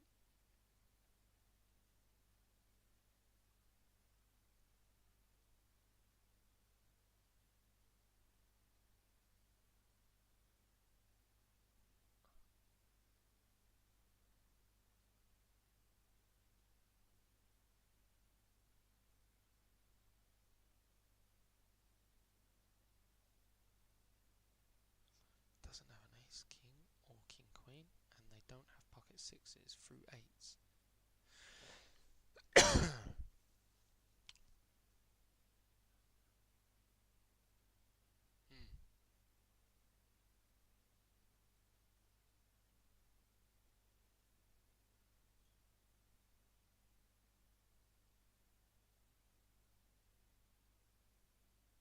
Wow, I like that. That's a good explanation and makes sense.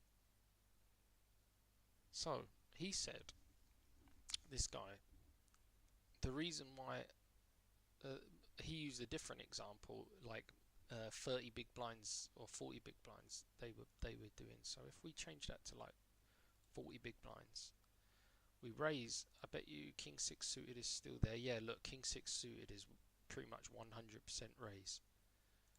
Raise under the gun. Button re-raises you. Folds to you. The small blind. Oh, it wants a king 6. So what example were they using? 30 bigs? Raise. Button re-raises. Fold under the gun. No, king 6 is just call all the time. 20 big blind? What was he talking about? 25 bigs, surely. Raise. Re-raise. No, king 6 is still call. 20 bigs? I'm reaching here. Wait, I just wanted to explain something to you. Re-raise. No, king 6 is a fold. But he basically just said we can use king 6 suited because we block ace king, king queen, pocket kings, and pocket sixes.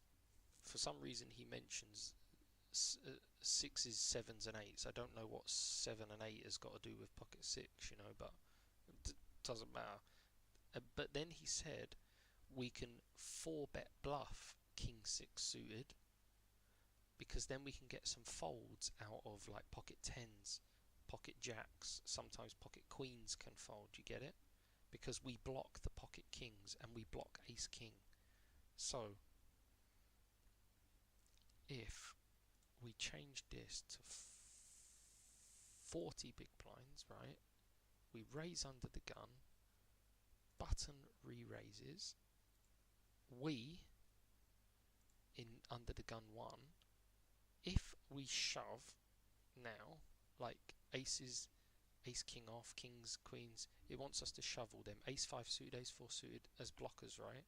They were talking about king 6 suited and king 5 suited also being there. This GTO doesn't seem to have it, but just say we shove 40 big blinds. Do you see the calling range for the button? Like how small it is. So basically the button has to have one of these hands to profitably call. But the question is, the button can sometimes fold queens, jacks, 10s, 9s and 8s. And we block pocket kings, we block ace king, we block ace king off. So the only hands he can have, pocket aces, which he's obviously not folding. Yeah, they were talking about 4-betting, but as we're looking, GTO seems to just want to call with king 6, but it's the same kind of idea that they were talking about, but more we should call with it. And the reason is we block that, we block that, we block that. So the only hands they can have, aces, queens, jacks, 10s, 9s and 8s. Now, the question is, if you've just been 4-bet shoved on, 8s, 9s and 10s instantly don't feel very good. Pocket jacks, I'm not feeling comfortable with either. 40 big blind shove, and you're sitting there with pocket jacks. Are you feeling good? And even pocket queens is like a,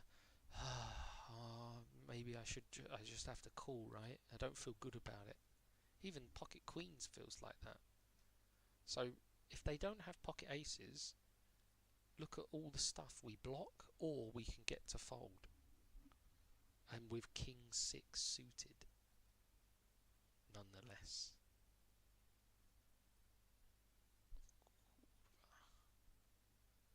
That is a crazy amount of stuff.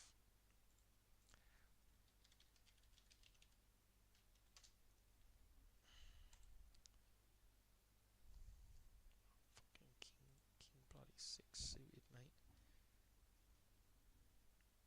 And even if they have pocket jacks, that pretty much sums it up.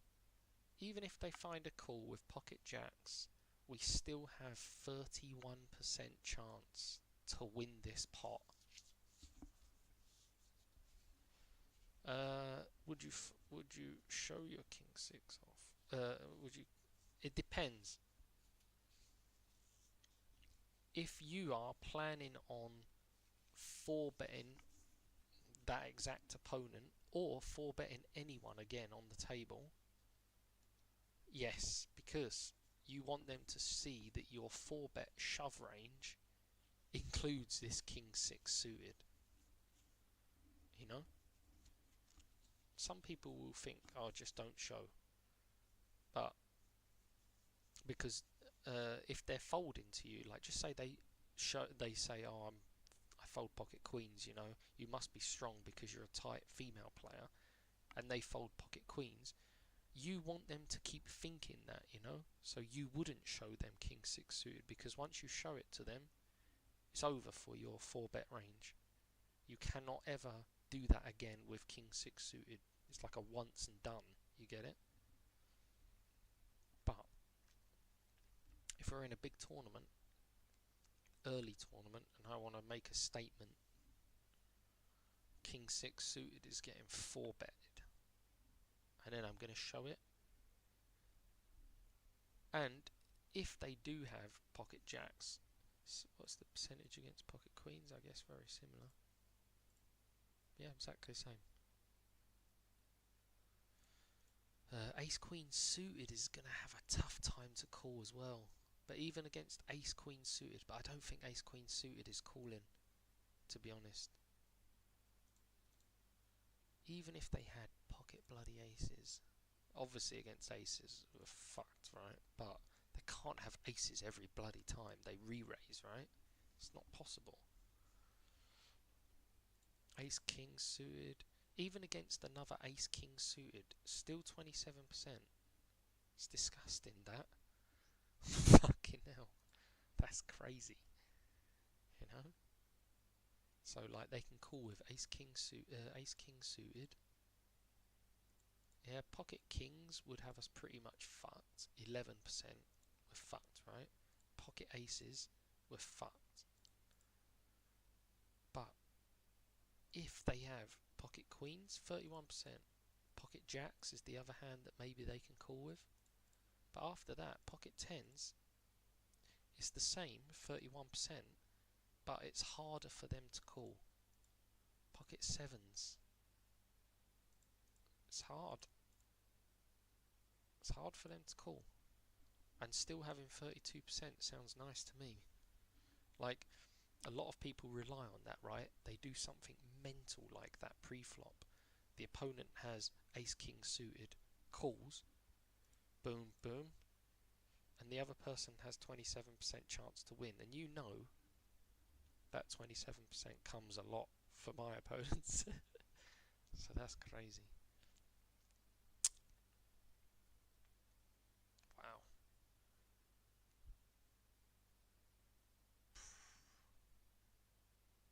That's crazy. Oh, Omaha. Ha! Show you here.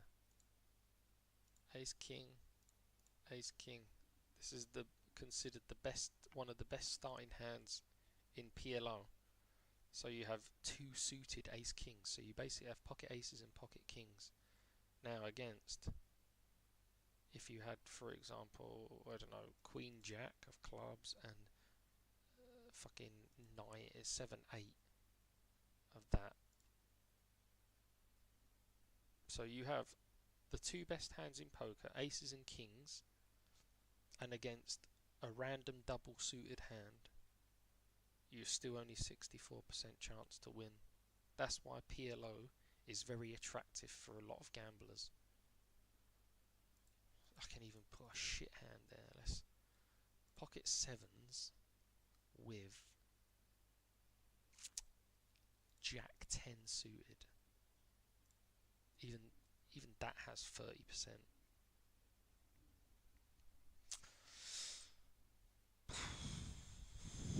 Wow. Ace of diamonds on the flop. Okay, 9 of diamonds and 3 of clubs. Still 31.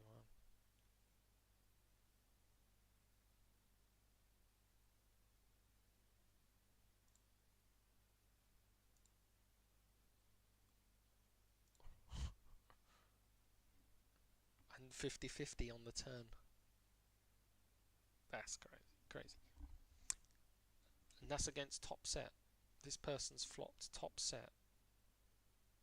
And then if there's a flush draw, they have a flush draw, an open-ended straight draw, and they have 50% chance to win on the turn. 50, Cara. Pure coin flip. And you flopped top set. And you basically still have the nuts, right? There's nothing else that beats you on this specific board right now. But you're still 50% gonna lose. This is why Omaha is very attractive for people. Very attractive. And look at that disgusting junk that you had pre-flop. Pocket sevens with Jack 10 suited. Doesn't look like anything, right? But at any stage of this hand, you can't fold. Can't fold pre-flop to one raise. Can't fold on the flop. Definitely cannot fold on the turn with 50%, mate. Alright, I'm going to go to the toilet, take a 5-minute break, get some water on my face, because it's almost 6 o'clock now, so I may as well just go for it.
Disgusting. Back 50%. Disgusting. But different game. Completely different. What was we practicing? Oh, we don't need to practice this one anymore.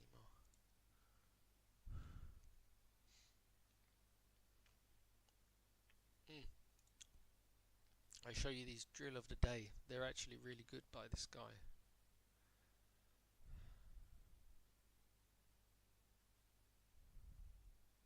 Tough spot with ace king. I'll show you it. So folds to us in the low jack. We raise, right? Not sure why we're raising 3 big blinds, but it's okay. No problem. 3 big blind. Apparently this is a tough spot, and this guy is going to teach you. So here you go. Standard. This is the board that comes when you have ace king, right? Every single time. Now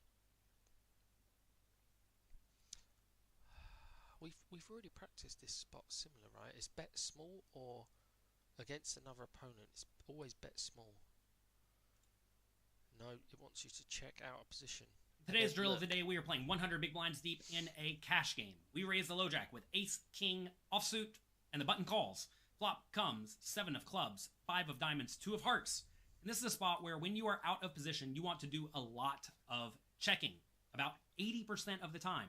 Now, if your opponent's going to be too weak and tight and straightforward, and they're never going to raise you on the flop if you bet, you can get away with betting a whole lot more often.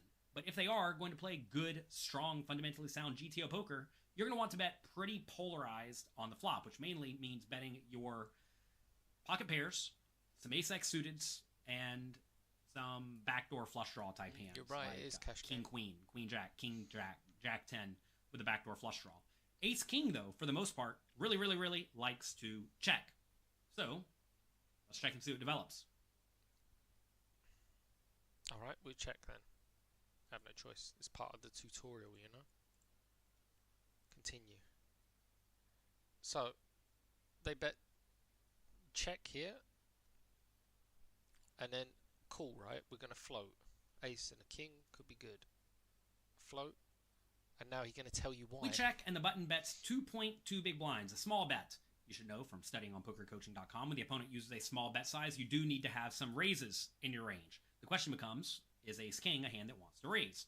And it turns out, absolutely not. Ace king is a very clear medium strength made hand, even though it is only ace high. Ace king, ace queen, ace jack, ace 10, all prefer to just check and call. Well, ace jack and ace 10 if they have some sort of backdoor draw. But ace king and ace queen are check calling the vast majority of the time. Your check raising range is going to be hands like aces, kings, queens. And then, again, some suited aces like ace 3 suited, ace 4 suited, ace 7 suited, ace 8 suited. Some hands with a pair like ace 5 suited, king 5 suited, 7-6 suited, 6-5 suited are also putting in a check raise. And then a few hands that a lot of people never check raise with, but you definitely should mix into your range, like king queen, queen jack, and king jack with a backdoor flush draw. Those are pretty good hands to put in the check raise as well, because you don't really love check calling king jack out of position, although that is better than checking and folding. Ace king, though, checks and calls. Understood. Now, literally you have no option. So it's like teaching you about this spot, and he will explain it why. I like it. Then we check to him, right? Because he's the better now. He's taken, and then he bets big. And most of the time we're going to fold here, right? It's just over. This hand's over. It's just over. But judging by the fact that this is a tutorial, I'm guessing he wants a call, but I don't know. I'm just going to give up, I think. Because even if he was bluffing with something like 6-8 offsuit, or 6-8 suited, he just got a straight. If he has something like pocket 9s, pocket 10s, you know, he's just good a lot of the time. Me personally, I would just fold this. Yeah, 69% fold. The turn is the 9 of spades. Not a particularly great card. You check, and then the opponent bets 7.1 big blinds. a lot of people may look at this and say ace king is a super easy fold. But it turns out ace king is mixing. Any pair with a 5 or higher always continues. Ace 2 suited folds a lot of the time, and ace king and ace queen fold a lot of the time, but they do mix between calling and folding. So, exploitatively, you want to be thinking, when should I be way more inclined to call the ace king compared to not? Well, in this situation, if your opponent is bluffing far too often, you should be calling far more often, especially with hands that beat the bluffs. So looking at the opponent's strategy when you check the turn, they should be checking back with ace queen, which a lot of people do, ace 4 suited, and ace 3 suited, which, some people bluff those every time. They should also be checking back some portion of the time with various overcards like king jack, king 10, queen 10, jack 10, etc. So if they are betting all of those, in addition to betting the GTO value range, that should make you way, way, way more inclined to call because their range is going to be a little bit bluff heavy. Also, a lot of players will not value bet quite thinly enough. A lot of people are not going to be value betting with pocket 6s on this turn ever, or 7-6. They just check those back. So if they're checking back some value bets and they're betting too many bluffs, that should make you far more inclined to call with a hand like ace king. This time, we have to call. Even though it's a low frequency play, we should be folding about 75% of the time and calling about 25% of the time if your opponent plays perfectly. We call though. Let's go to the river. Well, me and you already folded, right? But okay, let's just say one time we get sticky with it, which sometimes happened, right? Wow, river, just a fold. Just get rid of it. Wow, 40% call. The river is the 2 of spades. We check, and the opponent bets 26 big blinds. And again, ace king is mixing.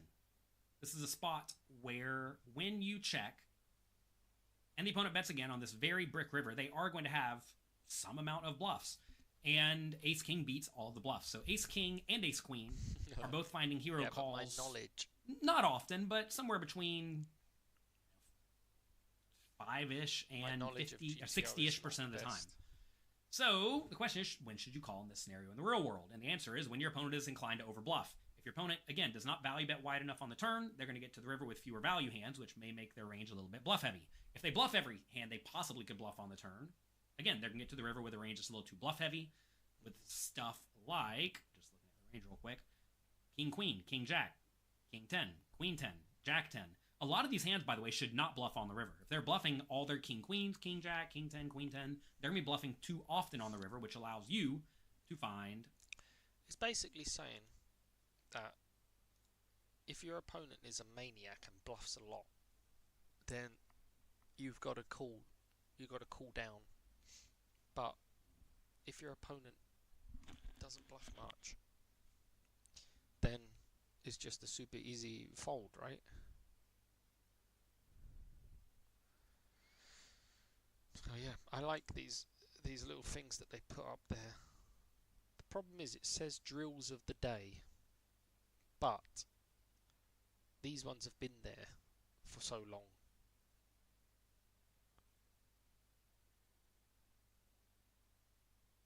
Ace high out of position. I don't watch this one. Raise this, of course.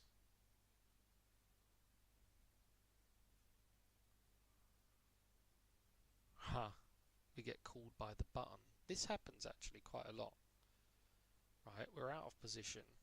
We don't have a lot going on, to be honest. Against the button. I guess it's check, yeah. 80% check.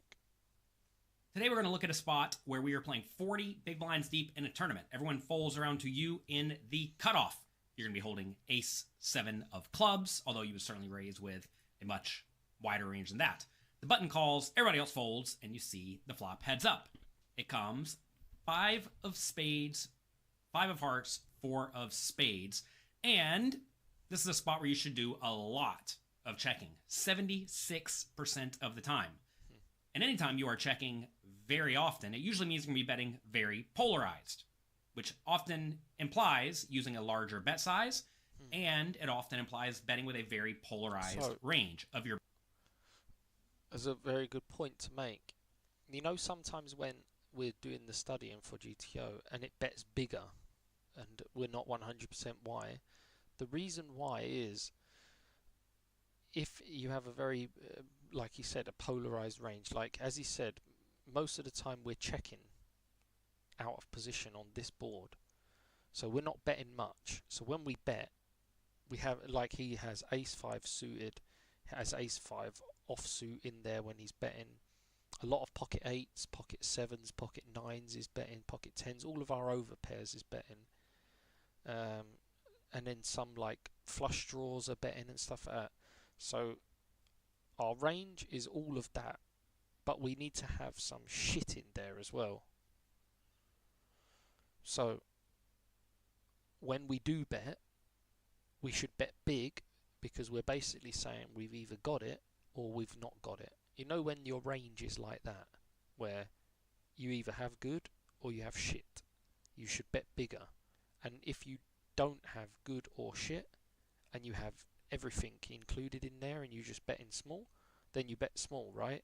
So your small bets include a lot of stuff, but when you are only betting when you have certain things, you have to bet bigger, if that makes sense. I like it. Your best hands, especially those that don't mind protection, wins 8s, 9s, 10s, jacks, queens. Also, trips likes to get in there with draws that really like to bet are going to be draws like queen 10 of spades or jack 7 of hearts or jack 7 of spades, stuff like that. The draws that do not want to bet are going to be hands like ace 3 of hearts or ace 3 of spades, or hands like ace 9 of hearts or ace 9 of spades, because those ace highs are good enough to check and then call a bet. Whereas whenever you start to have the hands with no showdown value at all, you don't really mind betting and getting your opponent to fold when, say, you bet with the 10-8 of hearts and your opponent folds out queen high or jack high. It's a pretty good success. This is a spot, though, where you're going to be checking a lot. When you do bet, you're going to want to use a larger size. In this scenario, on peak, the pot is 7.1 big blinds. We have you going either pot or 4.8 big blinds. But in general, from out of position, you're usually going to want to do a ton of checking, and your clear medium strength hands like ace high usually fall into that category. So check and see what develops. Even pocket aces is a pure check there, if you see that.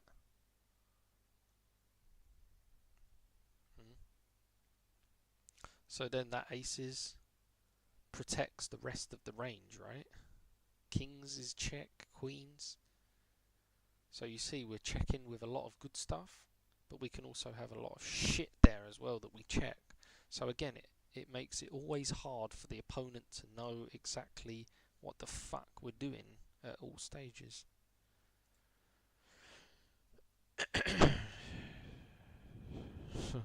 It's like, okay, we check out a position, we have to call, right? We can't just give it up. Yeah, 60. You check, and your opponent bets 1.8 big blinds, which they should do a decent amount of the time in this situation. So, facing this bet, what do we do with our ace 7 of clubs? And you may be surprised to know that ace 7 of clubs actually likes to start raising some chunk of the time. Not always. You're either going to call it or raise it. You're certainly not going to fold.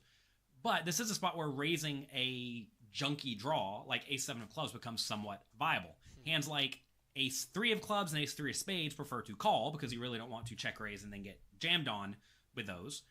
If you do have a lower flush draw, or perhaps even a backdoor flush draw, like say jack 8 of hearts that did not bet the flop, this would be a pretty good. And you see why it sometimes considers this having it as a raise, because if you look here, all of your with pocket 5s and pocket 4s literally flop quads, and it wants you to start raising it. But it makes sense, right? Because we're not supposed to have quad 5s there, and if we raise it, it looks weird. So when we have shit like ace 7 suited of the wrong suit, no flush draw, just ace high, if we start raising that and we start raising other stuff, then we get to raise our pocket 5s, our pocket 4s, all of our trips like ace 5 off and ace 5 suited. We get to raise all of that as well. And then all of the over pairs like jacks, queens and 10s, 9s, 8s can also raise. So now we can check, we can re-raise, and we can take the pot from there. But we have, if we're going to raise with all of those good hands, we have to have some shit in there as well, right? Like A7 suit, Queen 5 suit, not Queen 5, King 6 suited, fucking King 9 offsuit, King 8 offsuit, King 10 offsuit, all of that shit. You got to mix in sometimes with a bluff. So like, for example, you raise pre-flop and this flop comes down and you check to them because you're out of position, blah blah blah. Then they bet like most of the people would normally. You got to start thinking at that stage, okay, would I re-raise now if I had pocket aces? And the answer's yes, right? Or if I had this, blah blah blah, if I had ace 5 suited, would I raise? If the answer's yes, then you're sitting there with King 10 suited or King 10 off, then you have to throw in some raises there as well. Otherwise it will be too easy to play against you. You know, if you just have value when you raise, people will just give you no action, you know.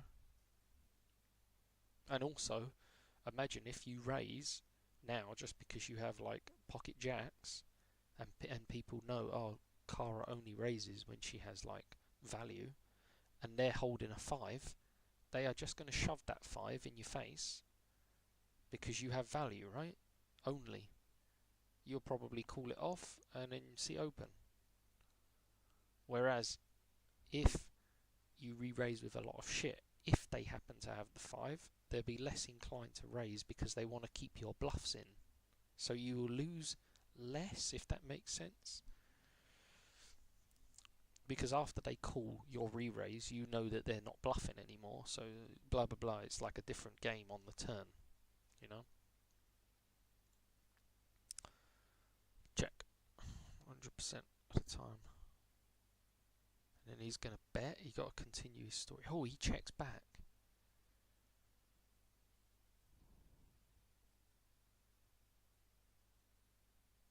I mean, the flush draws miss.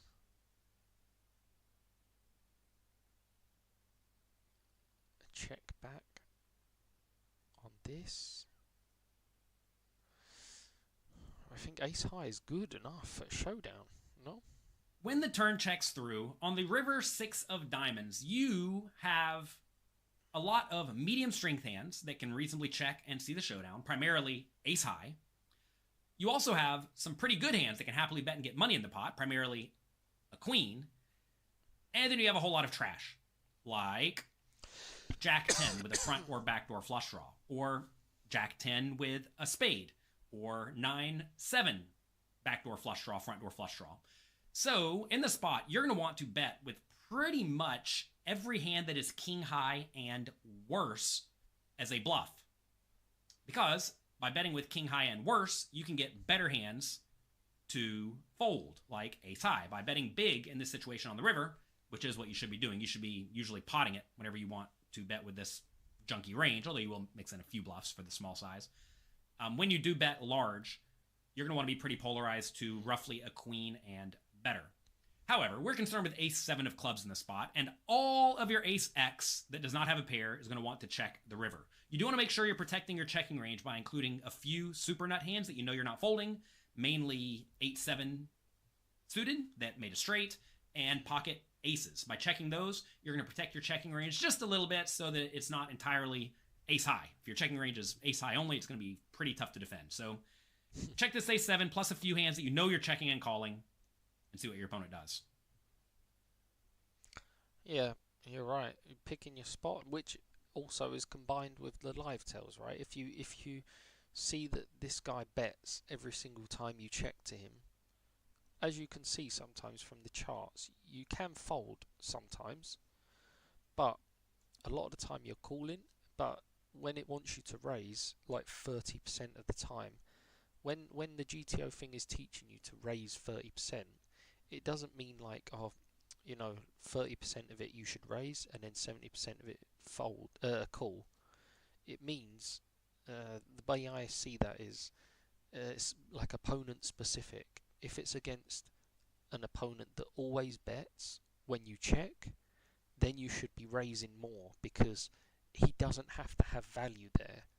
If it's against a tight player, for example, that never bets, only when they have it, then you should only call/fold, right? You should never raise, because they only bet when they have something good.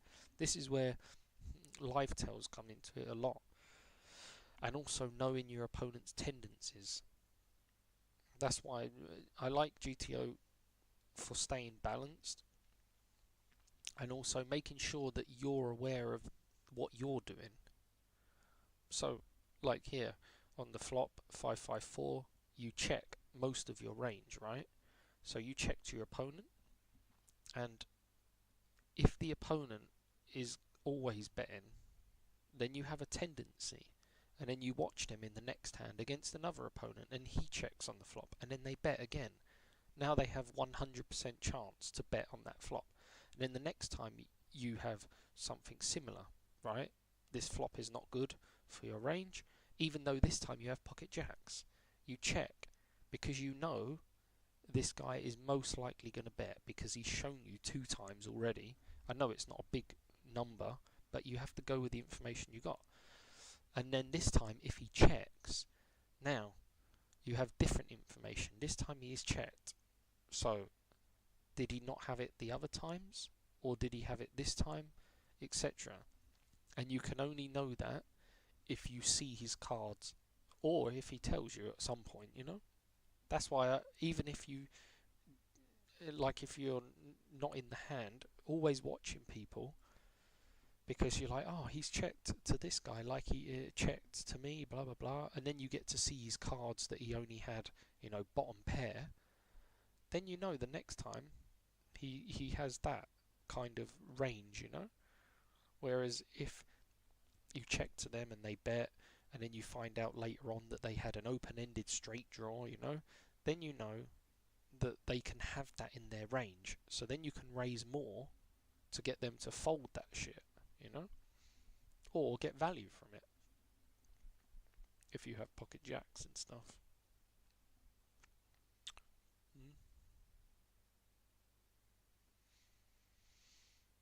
It's interesting. Very interesting. I've absolutely peaked, not gonna lie. This is where I wish I bought a kettle so I can actually have like a cup of tea or coffee to like activate the second wind. But literally, I've got to meet Evie in like an hour. So, and you can tell, because I'm like, I'm probably talking load of shit, you know. This is how my brain works on sleepy mode playing poker. Crazy.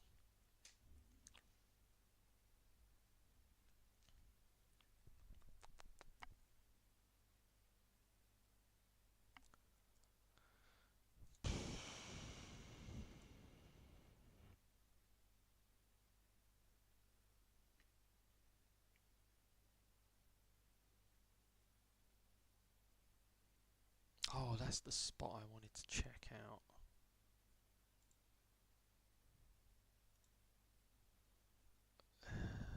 Yeah, we was about, what, 35? Let's just say 30 bigs. So Idiot raised under the gun, raised to 2.3. Where was I? I was on the button, wasn't I? He was next to me.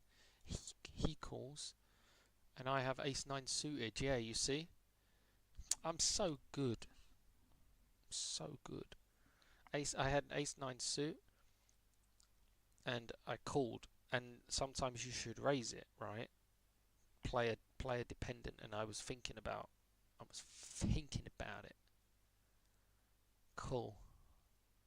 I bet you it's not going to have the post flop, is it? Fold and fold. Of course it doesn't have the post flop. That's the problem with this website at the moment. It doesn't have the post flop. I think once they get that sorted, the post flop, then they will start charging people for it, you know?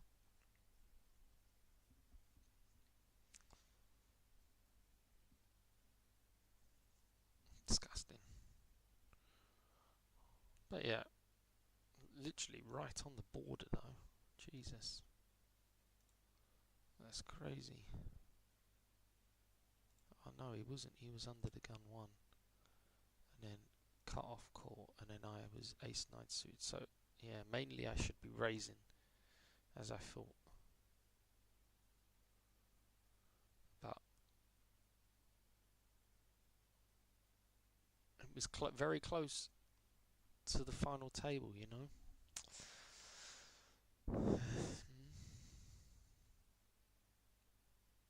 Evan.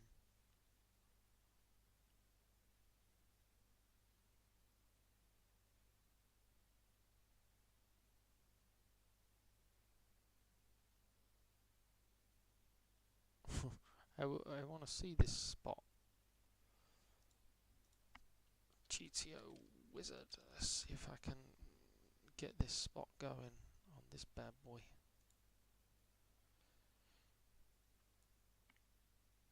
Let's pretend it's about 35 bigs, because I'm not sure 100%.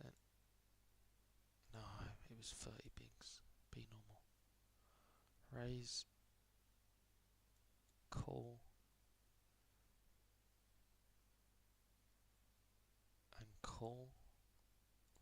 Fold, fold. Oh. Okay, so they just don't have post flop for that one. Never know. But pre-flop is okay to call, and then obviously once I have a bottom pair and a backdoor flush draw, I mean I can't fold for a small bet, and then on the turn I get a flush draw as well. So I think it will probably tell me just to call. I wanted to know what it would suggest on the river bet sizing wise. That's the only thing I wanted to check out, where I feel like obviously I got called by that guy with third pair, but I wanted to know if it would recommend going all in or something like that, right? Because maybe if I shove all in, makes it look like I've missed some kind of draw, like very sus, right? So maybe that guy can do hero call. Maybe. But you never know. I was just very sus. Very sus.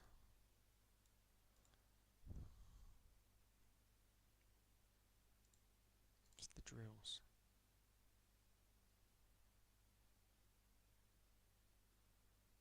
40 big blind is like mid tournament, like after late reg is finished. Versus button. No, I don't really need to improve that.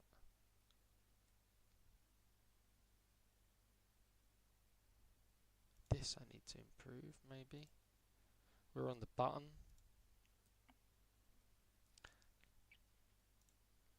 Is it going to show the full hand though? Shove, no? Pocket nines, 25 bigs. Are we just all in at this stage? What do you think? Calling for an extra 5 big blinds seems a little bit suspect. All in. It's a call. Yeah, oh, king queen raise. Another suspect. Whoa. Wow, this is hardcore mode. Why is it not just a call and just let's play some flops, boy? They really want to test you, huh? So pocket nines is just a call. Yeah, because if we 4-bet, we only get called by better. I guess this is the same spot, but king queen seems like maybe it's not a call. Oh, fucking hell. 100% call, yeah. The pot is 15 and we have... And he checks. I mean, me personally, I'm betting here, you know. Yeah, 3.6, it likes it. And then he's going to shove. Yeah, fuck off. Get out of my face. So predictable. Knew that was a trap. Knew it. You disgust me. Raise 10-6 suited. Take that. Disgusting. Alright, this has got to be a bet. Oh, a bit bigger sizing. Not sure why. Polarizing. Folding that bad boy. Folding that. Right, this is a raise all day. Oh, fuck off. This opponent's so aggressive. You see that, Kara? See that? Fold. Why am I folding ace deuce? I'm scared of the opponent. The pretend opponent has scared me. Because I know if I raise ace deuce, I'm going to have to fold to his re-raise. And now he donk bet me. Wow. Alright, mate. King jack off. 754. I suppose we call 55% and it doesn't mind a fold. Like, give that up and go on. Check, yeah, bet you check.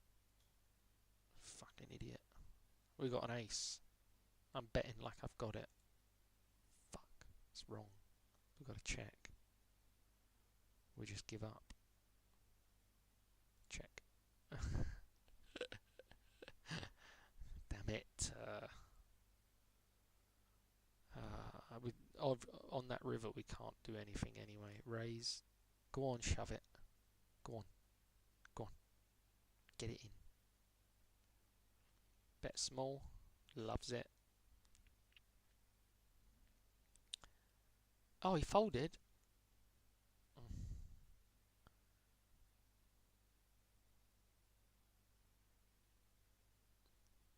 This has got to be a bet. Bet big because there's a flush draw. Alright. 7. We have to check. We cannot represent. Even if we have an ace, we have to check.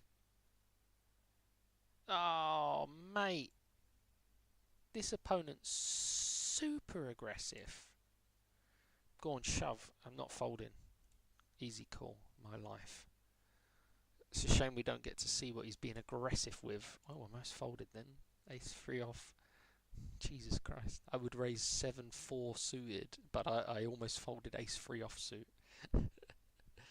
Right. We've got to bet big here because it's like very connected board.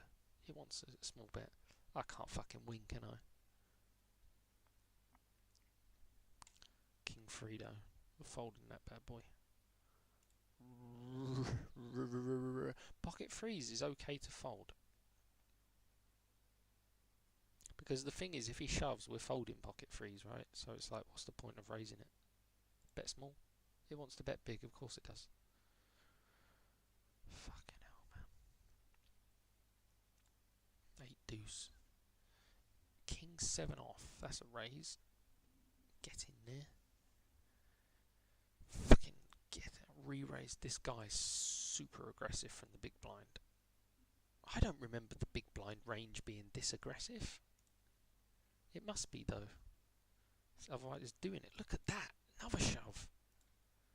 Jesus Christ on a stick, mate. To be honest, if this was a real opponent in real life and he's shoving this much, I tell you what, I would be scared of opening any button right now. Like here, ace deuce, I'd be like, wow, for fuck's sake, is against this guy. Like, to be honest, I'd just like, let's move on to the next hand, shall we? But you can't think like that. You can't always have a good hand. Go on, shove it. Go on. No. So he bet small. No, it wants to bet big. It's a flush draw. And then the next time there will be a flush draw, I will bet big. And it was like, no, you should bet small. Can't fucking win. What would we do here with ace deuce? It feels like a pot B moment, but to be honest, that 3 fucking don't help. Yeah, check 50% of the time or bet 70% is okay. But if he bets, I'm shoving it. Yeah, just a call. You want to raise? I've never raised that. Never. Probably losing money though. Because when we check on the turn, we're telling him we don't have an ace. So when he bets, he thinks we don't have an ace. Did we have the ace of hearts? Yeah, okay, we did. So we block his backdoor flush, the heart flush that come. Okay, I think I understand that. It's like turning your ace into a bluff. Raise. No, that's a fold. No problem. Absolute no problem, mate. Making errors all over the place here. King, deuce, fold, foldy locks. This has got to be a raise. Go on, shove it. Aggressive, man. Boom. Never. This is a bet small. Yeah.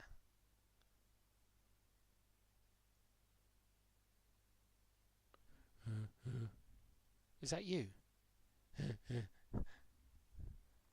Are you messaging me? Something happened.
Take that in your face.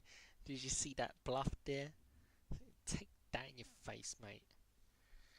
And yeah, I wasn't sleeping, but I'm on autopilot. This button versus big blind, I don't need to study this too much at the moment. I've got this on lockdown, you know.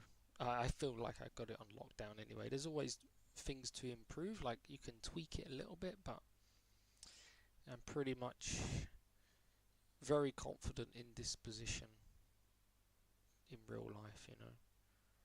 But that was disgusting bluff. But it's like, was he repping, you know? Like, doesn't make any sense. Makes no sense whatsoever.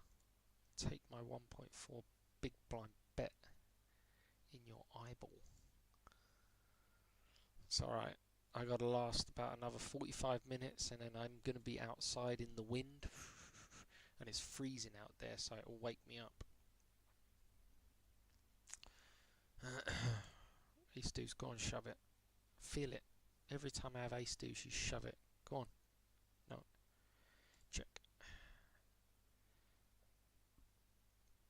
It will be a spade. Oh, another queen. Check.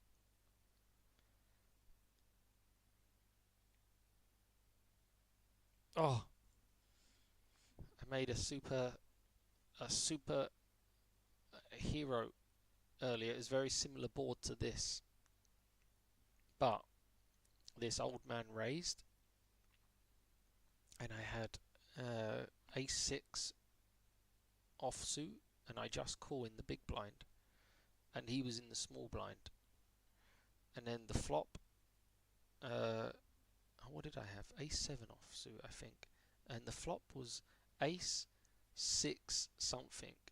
The turn was another 6 and the river was a 6. So there's 3 6s on the board and an ace. Very similar to this, 3 queens and an ace, and I have the ace. And on the turn, when that 6 come, he bet about half pot. Just say he bet 40,000, which I think it was 40,000 on the turn. Then when the river come, the final 6, and in this case the final queen, but it's a bit messed up, but when the river come, he bet another 40,000. And I was looking at him and I was thinking, well, this is an old man, you know, pretty tight. Sure, he can have an ace. And I was thinking, can I raise? Like, right now, I'm obviously going to bet. He's checked to me too many times. To be honest, all in. No. What? Check? What?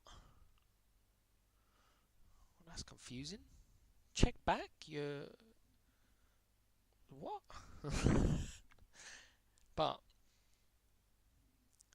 he bet the same as he bet on the turn, and I was thinking that I should probably just raise, right? He doesn't have any 6s, and I ended up just calling because something didn't feel right, and he did have the 6. He had poker, so I lost the minimum for having pretty much, you know, second nuts there, because I'm not going to have pocket aces, am I? Because I only called his bet pre-flop, but he had a 6 and he had poker. But I don't know, he just bet really weird. Didn't make any sense, you know. But I was thinking I should raise because, you know, what else does he have? I don't know what the bloody hell that one was. Why I should check back. Whew. No idea. No bloody idea. Yeah. Bet small. He will re-raise because this is his board. Oh, king is better for my range now. Yes, 5 biggies. Pocket queenies.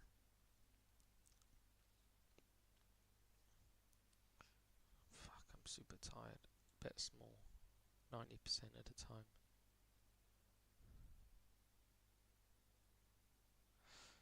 Oh, here we go. Call. Cannot raise. Only get called by a jack. The worst thing is the natural bluffs, this is disgusting. The natural bluffs here are the straight draw, right? Queen 10. We have pocket queens, so he doesn't have Queen 10, which is disgusting. So there's one of his bluffs gone. And what else does he raise with on the flop? Flush draw, right? That is the only thing that we beat right now is a flush draw. We don't beat any other thing that he's raising. That's one of those 6 spots where you can't get too hype about your queens. Yeah, it looks good, right? And yeah, we beat his flush draws, but if we go all in now, you know, he has a jack every day, doesn't he? Cool. Fucking, this guy wants to go all in, but I understand why. Yeah, so we can get bluffed off of this. Worst thing is we have the Queen of Hearts. I think we have to call.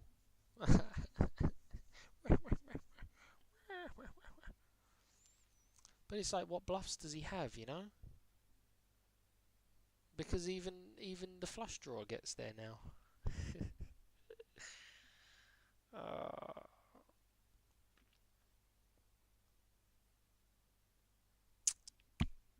Makes no sense.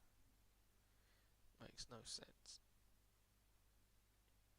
Sitting here with 9 big blinds like a twat. And the worst thing is, it's easy for people to just click a button on the GTO training website. Because it's easy, right? Click the button, it says I'm wrong, or it says I'm right. But in reality, if this happened to you in real life, you click the button and you have to go home. You know? It's so weird. I think this is just a fold. Because we block. We literally block the only thing that he can have that's a bluff, and that's Queen 10. And Queen 10 would have showdown value now, so it'd probably check the river anyway. Flush draws got there. What else is he raising there? Fucking don't know.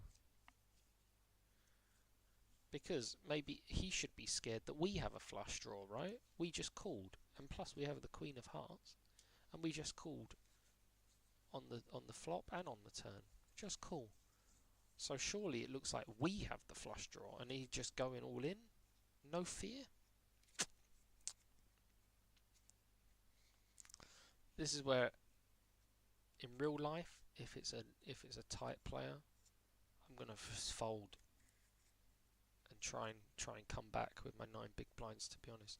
But if it's an idiot, maniac, I will just call and say congratulations if you have anything, you know.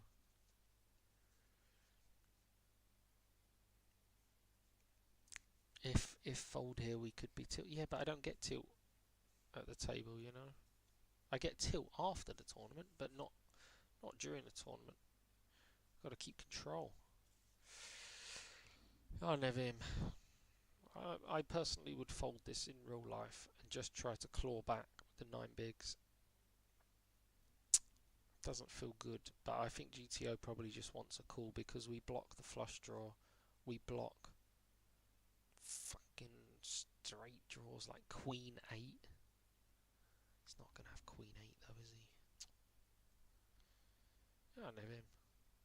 Just call. 1% fold.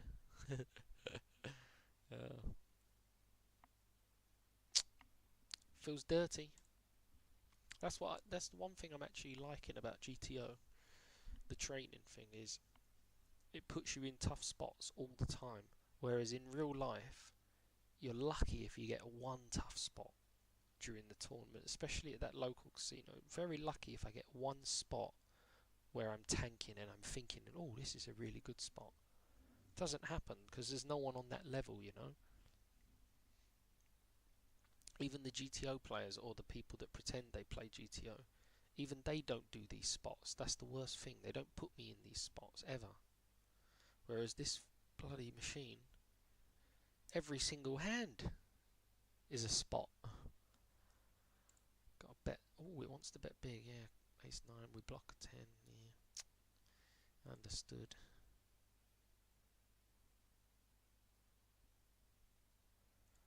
Four, 8-3 suit. I wanted the ego in me wanted to raise 8-3 suited there for sure. 1,000,000%.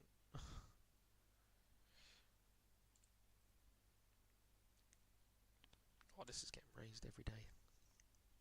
Twice on Sundays. Fuck off. Leading out. You have. You bloody have. See, instantly, as soon as he leads out on this board, my brain is like, mate, you don't have nothing here. Absolutely nothing. You know? The worst thing is we have a 10, so we block his bluffs. Like 9-10, right? Don't like that. He don't have nothing. I mean, I don't have nothing, but he doesn't have nothing. I think I'll just raise this back in his face.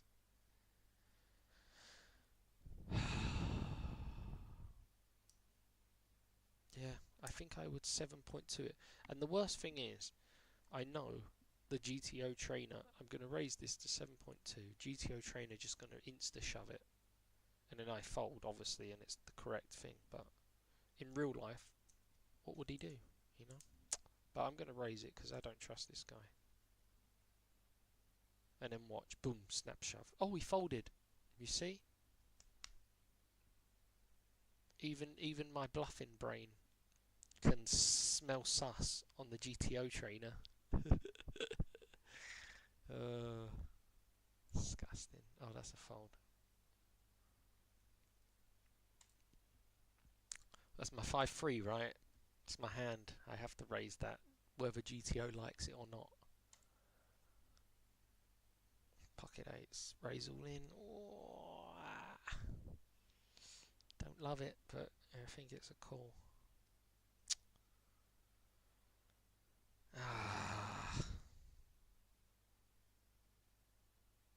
This is one of those spots where you hope you've got a live till.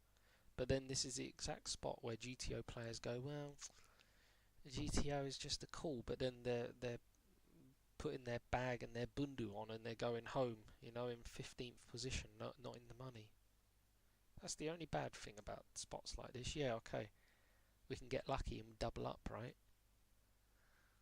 Fucking. And then like, yeah, but then you can win the tournament then. That's the only bit I hate about GTO. Is they don't mind getting it in 20% and getting that little bit of luck sometimes. I don't know. I think this is probably cool, to be honest. Because he gonna shove like ace queen, ace jack. Yeah. We'll take this fiddy spot. Well, it's fiddy, you know, because... But the worst thing is, sometimes it's not fiddy. Because pocket nines is there, pocket tens is there, pocket jacks is there. Queens, kings and aces, I think he re-raises. I don't think he shoves that. But I made that mistake once before. Remember that tournament I was on live stream on YouTube and I had pocket queens. He raised and I have pocket queens and I re-raise. And then he shoved. And in my head I thought, well, if he had kings or aces he wouldn't shove here. So I have to call with pocket queens. And I made that assumption once before, and I promised myself that you can't assume what other people are going to do, because there are a lot of opponents that would snap shove pocket aces with 25 big blinds. I've seen it, and I know that we wouldn't do it, other people wouldn't do it, but some people would. So you got to be careful. You can't assume just because you wouldn't snap shove pocket aces 25 big blinds. Because naturally, someone raises 2 big blinds. You don't snap shove pocket aces, do you? It just makes no sense. What are you doing? You want to get him to call. You want value. You want to get it all, right? You don't want to scare him off. But there are some people who don't give a shit. They're like, fucking add pocket aces and start rubbing themselves, and then snap shove all in, you know, and instantly your brain thinks, oh, ace king, you know, and that's exactly what they want you to think. Then you call 20%. Fucking disgusting. Yeah, it's tough. So I promised myself that I would never assume ever again what someone could do, because at the poker table, and this is what makes poker so amazing, is anyone can do anything at any time, in any spot, with any chips. That's what makes it so amazing. That's why live tells are key. Ah, why am I checking there? Of course I'm betting. Stupid. Now I'm checking, no. I know you want a big bet, I'm not doing it, mate. But now, because we checked twice, he gonna bet any river. No, he checks again. Kurva, you don't even have a jack. What does he have? I'm gonna bet 2.8. Should bet 5.5 to make it look bluff, yeah. No, don't send the books, okay. Everything good. Are you gonna read the book?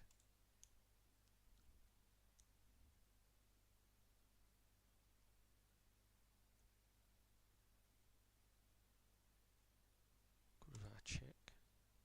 I ain't betting big, mate. No chance. No chance. Boy.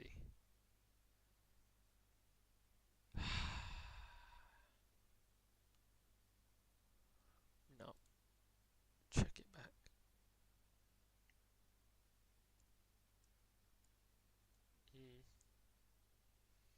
Then you'll be able to tell me if it's any good.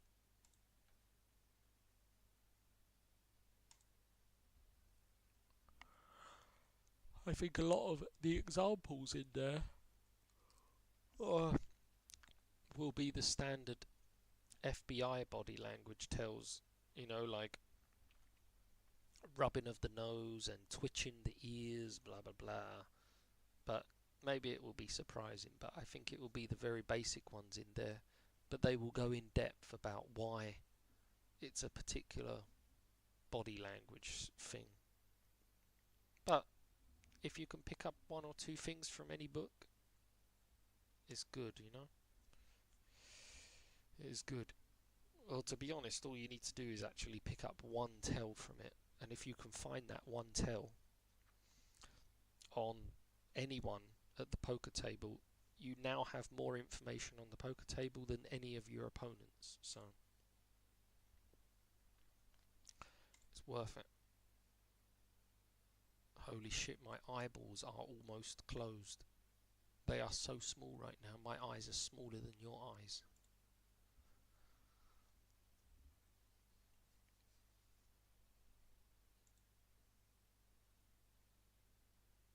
I'm literally at this stage, I am more Asian than you are. That's how small my eyes are.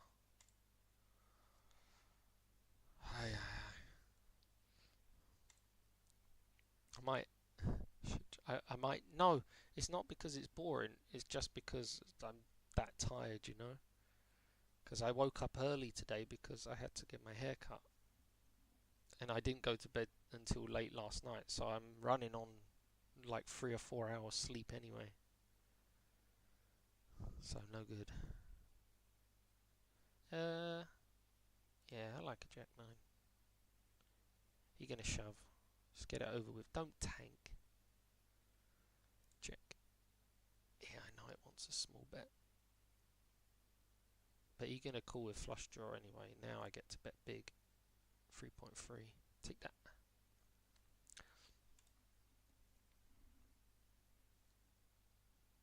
Asian white pink.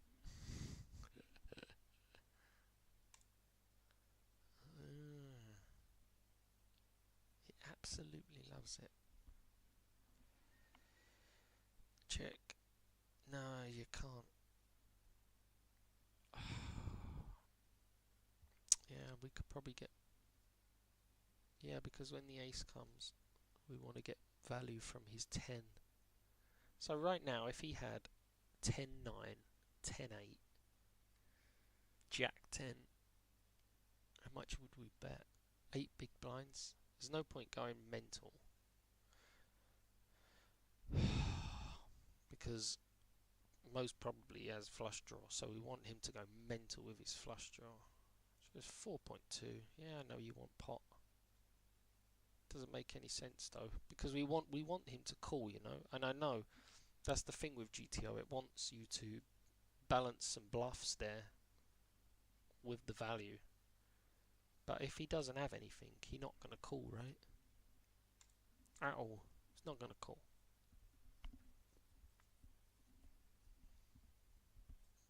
Wow, we flopped too good. Bet small. Wow, I check. Of course it does.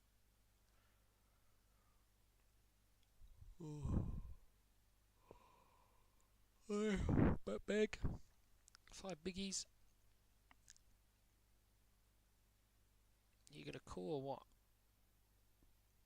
Oh, of course the flush comes. Ah, here's the prime example of when the average opponent hits his flush on the river. He gets there, right? Now, unless you're watching your opponent and picking up on a tell, this is when GTO guy had this similar hand actually. He had top set and the flush came on the river, and the opponent was so hype and excited, he went all in, and then just a call, right? He called with it, but he wasn't looking at his opponent, who was like like a small baby, like he just won the lottery or something, you know. His flush came on the river, congratulations. He got there all in, and then the other GTO guy just called because he wasn't even looking at his opponent.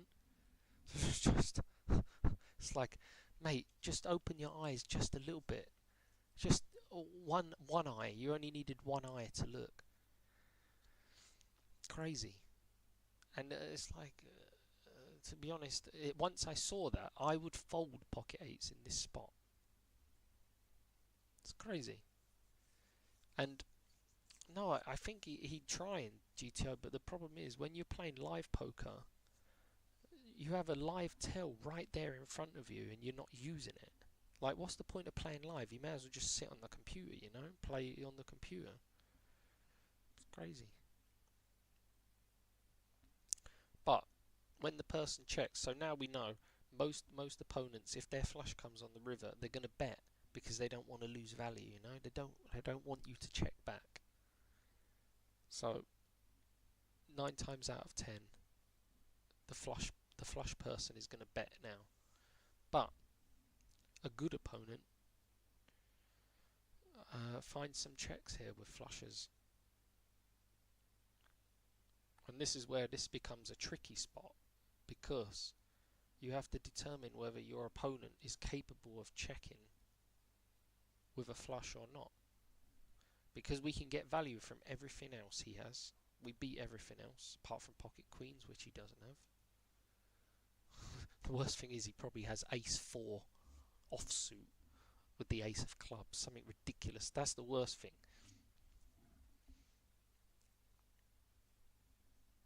Yeah, exactly. I agree.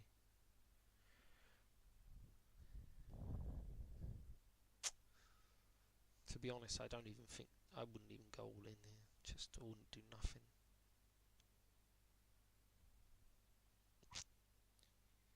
Like, I'm generally not sure what to do here.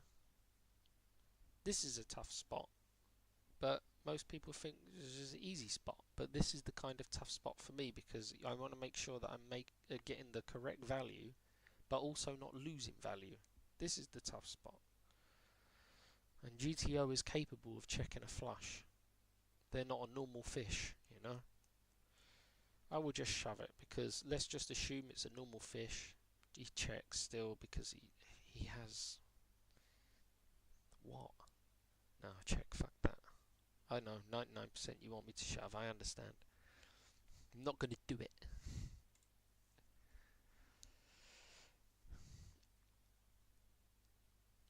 Yeah, and you know some of them. You know some of them would have the ace 4 with the ace of clubs. Crazy. It's crazy.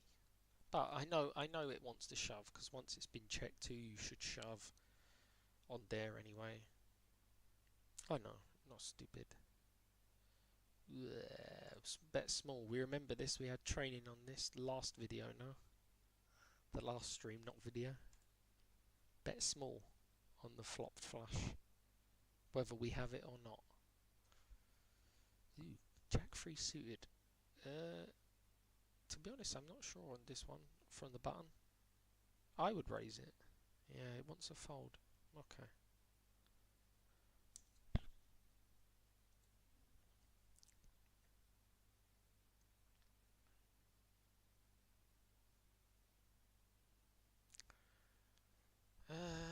We have the ace of spades, so we can't have a flush draw.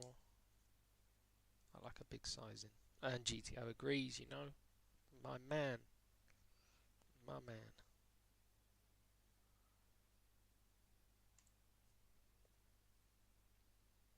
Oh, I need to let Evie know that I'm going to be meeting her.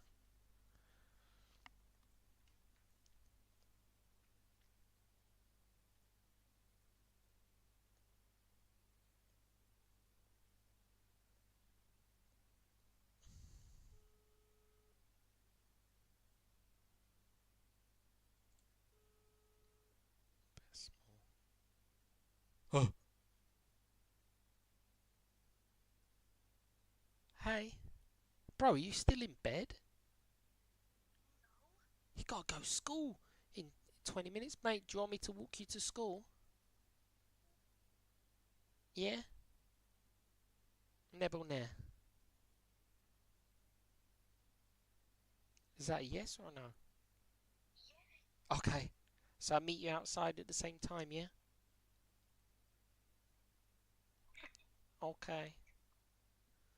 Speak to you in a bit. Bye bye. Disgusting. Still in bed.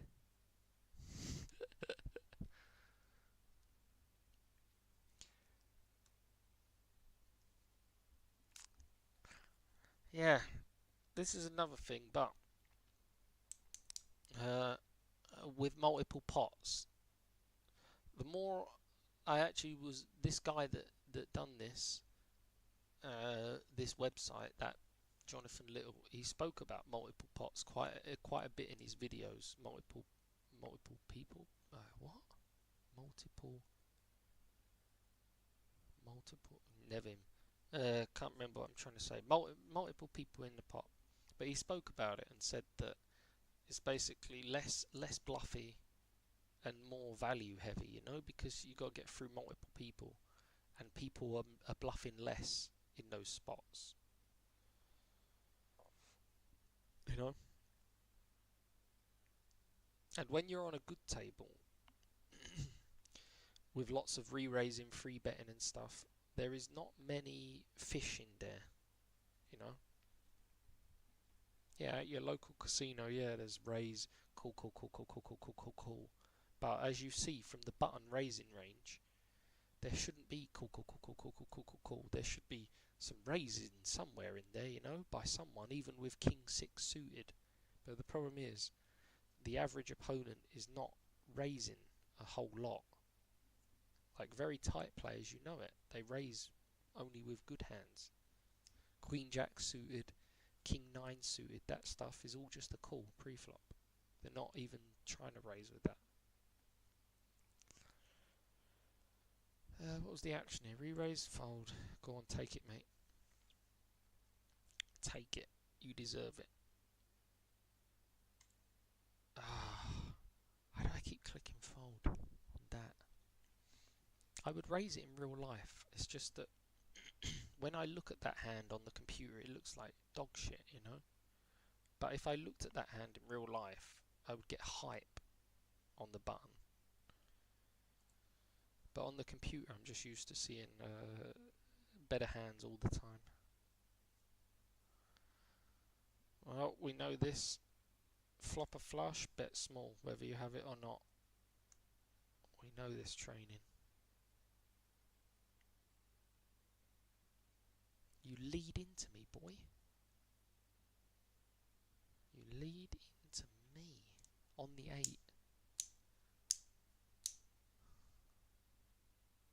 Ooh, weird spot. Straight away, as soon as they lead, my bluff senses are tingling. Problem is, we don't have much stack left. So if we raised, it would have to be 7.1. And then we would have to shove any river. To be honest, I think this one is a fold.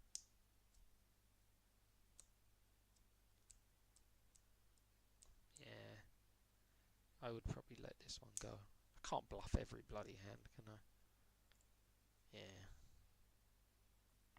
I saw the 1% raise in there. You saw that as well. That's the bluffer. That's the bluffer GTO. It's got a 1% raising range in that spot. Disgusting. I want to meet that guy, the 1% GTO raiser. I want to see that guy. Because how do you even calculate that? Like, oh, all the times I've had... Oh wait, what hand did I even have?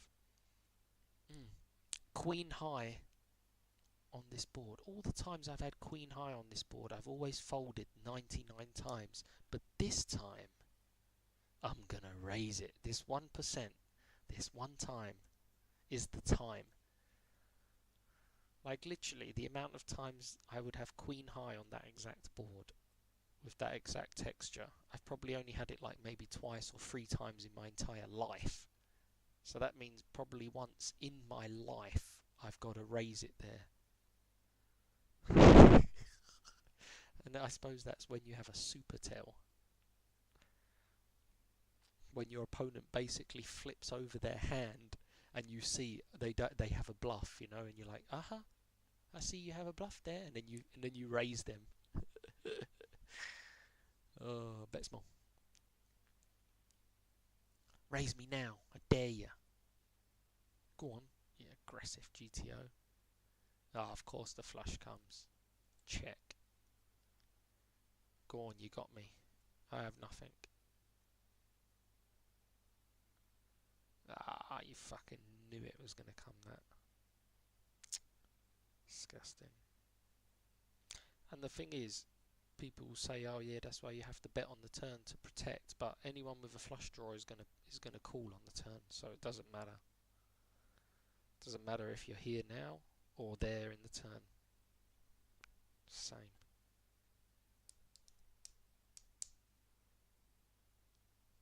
Two big blinds as well. Filthy. Absolutely filthy.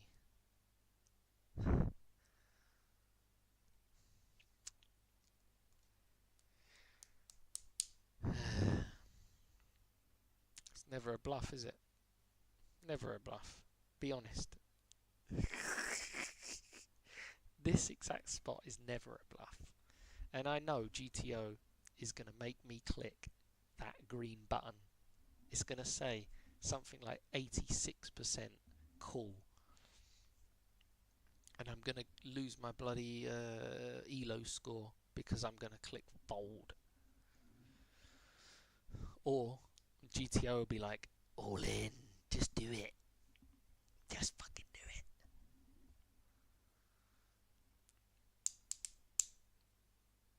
I'm folding, mate. 0%, you see. 98% is a call button, but you know, in real life, this is never a bluff. Never in a million years, mate. This is why sometimes training GTO is a little bit unrealistic, because no one is this good. If someone can put me in this many tight spots on a table, I will have a party, you know? This will be one of the best days of my life. If I can have this many tough spots in one tournament, Jesus Christ, I'm going to have an absolute party on that table. Bet small. It'll be the best day of my life, maybe. Apart from when Evie was born, might be the best day. If I ever meet someone that good. Jack 3, I'm raising that. Ah, of course you want to fold, mate. You nit. PeakGTO knit. Folding jack free suited on the button. Who does that? Ah, yeah, bet big, ace high. Suited. Fold that now. Alright, one more hand, then I'm going to get ready. Nope, it's not this one. 9-5 suit. Go on. 15% raise. Fuck off. Idiot. Raising. Ace deuce. Of course it's going to be ace deuce.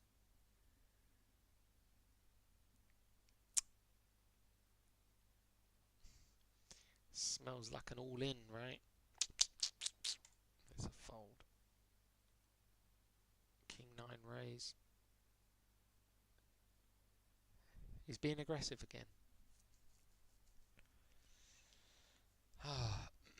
If we had King Queen,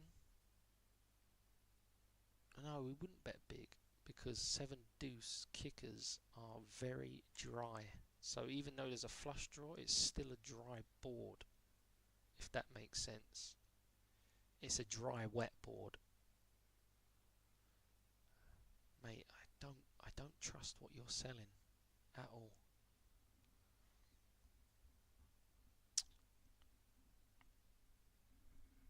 Don't trust you at all, mate.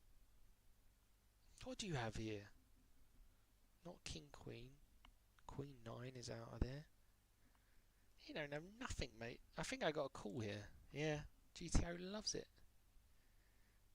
GTO loves it. No, you check. Yeah, you do. Yeah, you do. I bet small. It wants to bet big. I like it. I don't mind betting small because if he calls that, then he has only a flush draw. And then look what comes on the river. But at least he checks on the river. We just check back because we've got showdown equity now with the King 9. And we will never know what he has. That's the problem. That is the problem. Okay, last hand for real. Last one. King 4, let's find one. King 3, no. That's too shit. 10-7, no. Offsuit. I think 10-8 offsuit is probably the cut-off. I'm right. 10-8 offsuit is the cut-off. Look at that.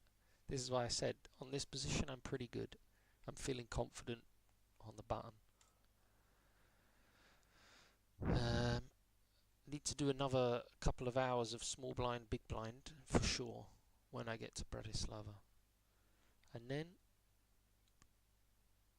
I probably will look at defending hijack cut-off area when there's a raise under the gun. Like a small bet here.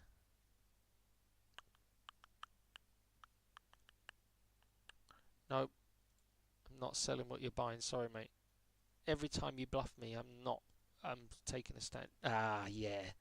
Ace high. You're getting it in your face. Oh, it wanted a small bet there because there's no flush draw. Understood?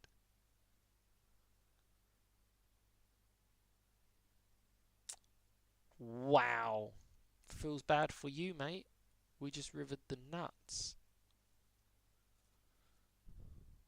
Wow, why can I not get that lucky in real life? Look at that.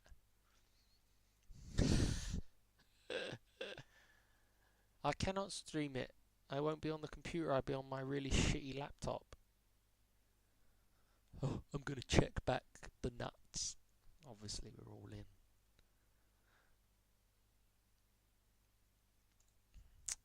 But if the ace comes on the turn, better for our range, they check.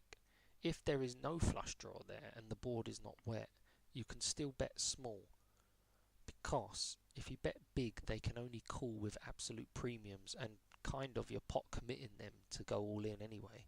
And then if you bet big and they shove, then you have to fold, which is awkward, you know, because you don't have anything, right? But if you bet small and they shove, it's okay. You got an extra 5 big blinds at the end there.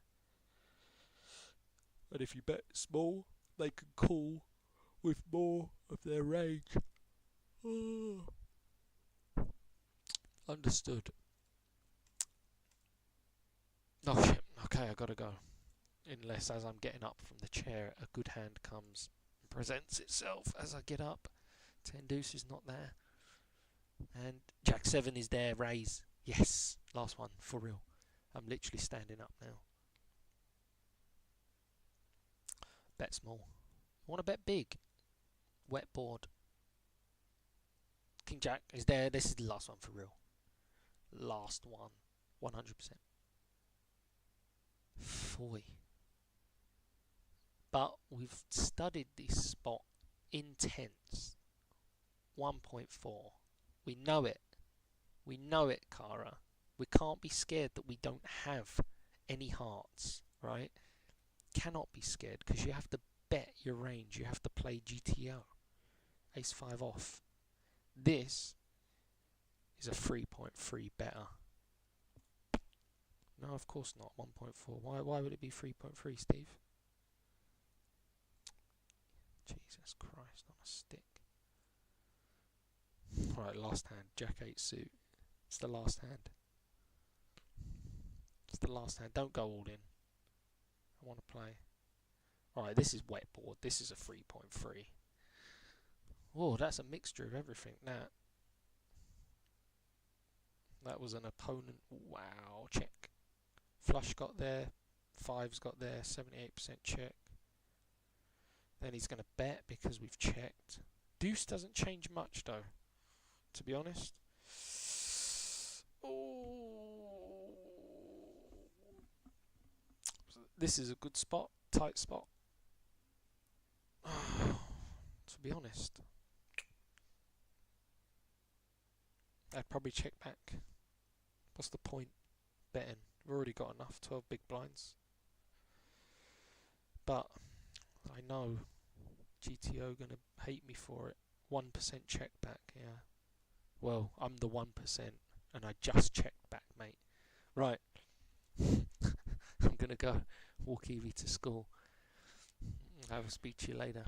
1%. 1% check back. Because I know 100%, not 1%, I know 100%. When I bet there, they will call with their fucking better kicker, or they would call with their 5 because they were scared of the flush, you know. Or they have a full house and they were trapping. No, you can't always be scared of the premiums. You got to bet there, get a little bit of value. Because if I had ace king, ace high, I would bluff there, right? Probably. So, got to balance.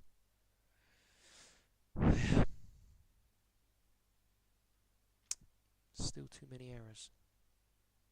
But it's better. It's better. Okay. Speak to you later. The stream is ending.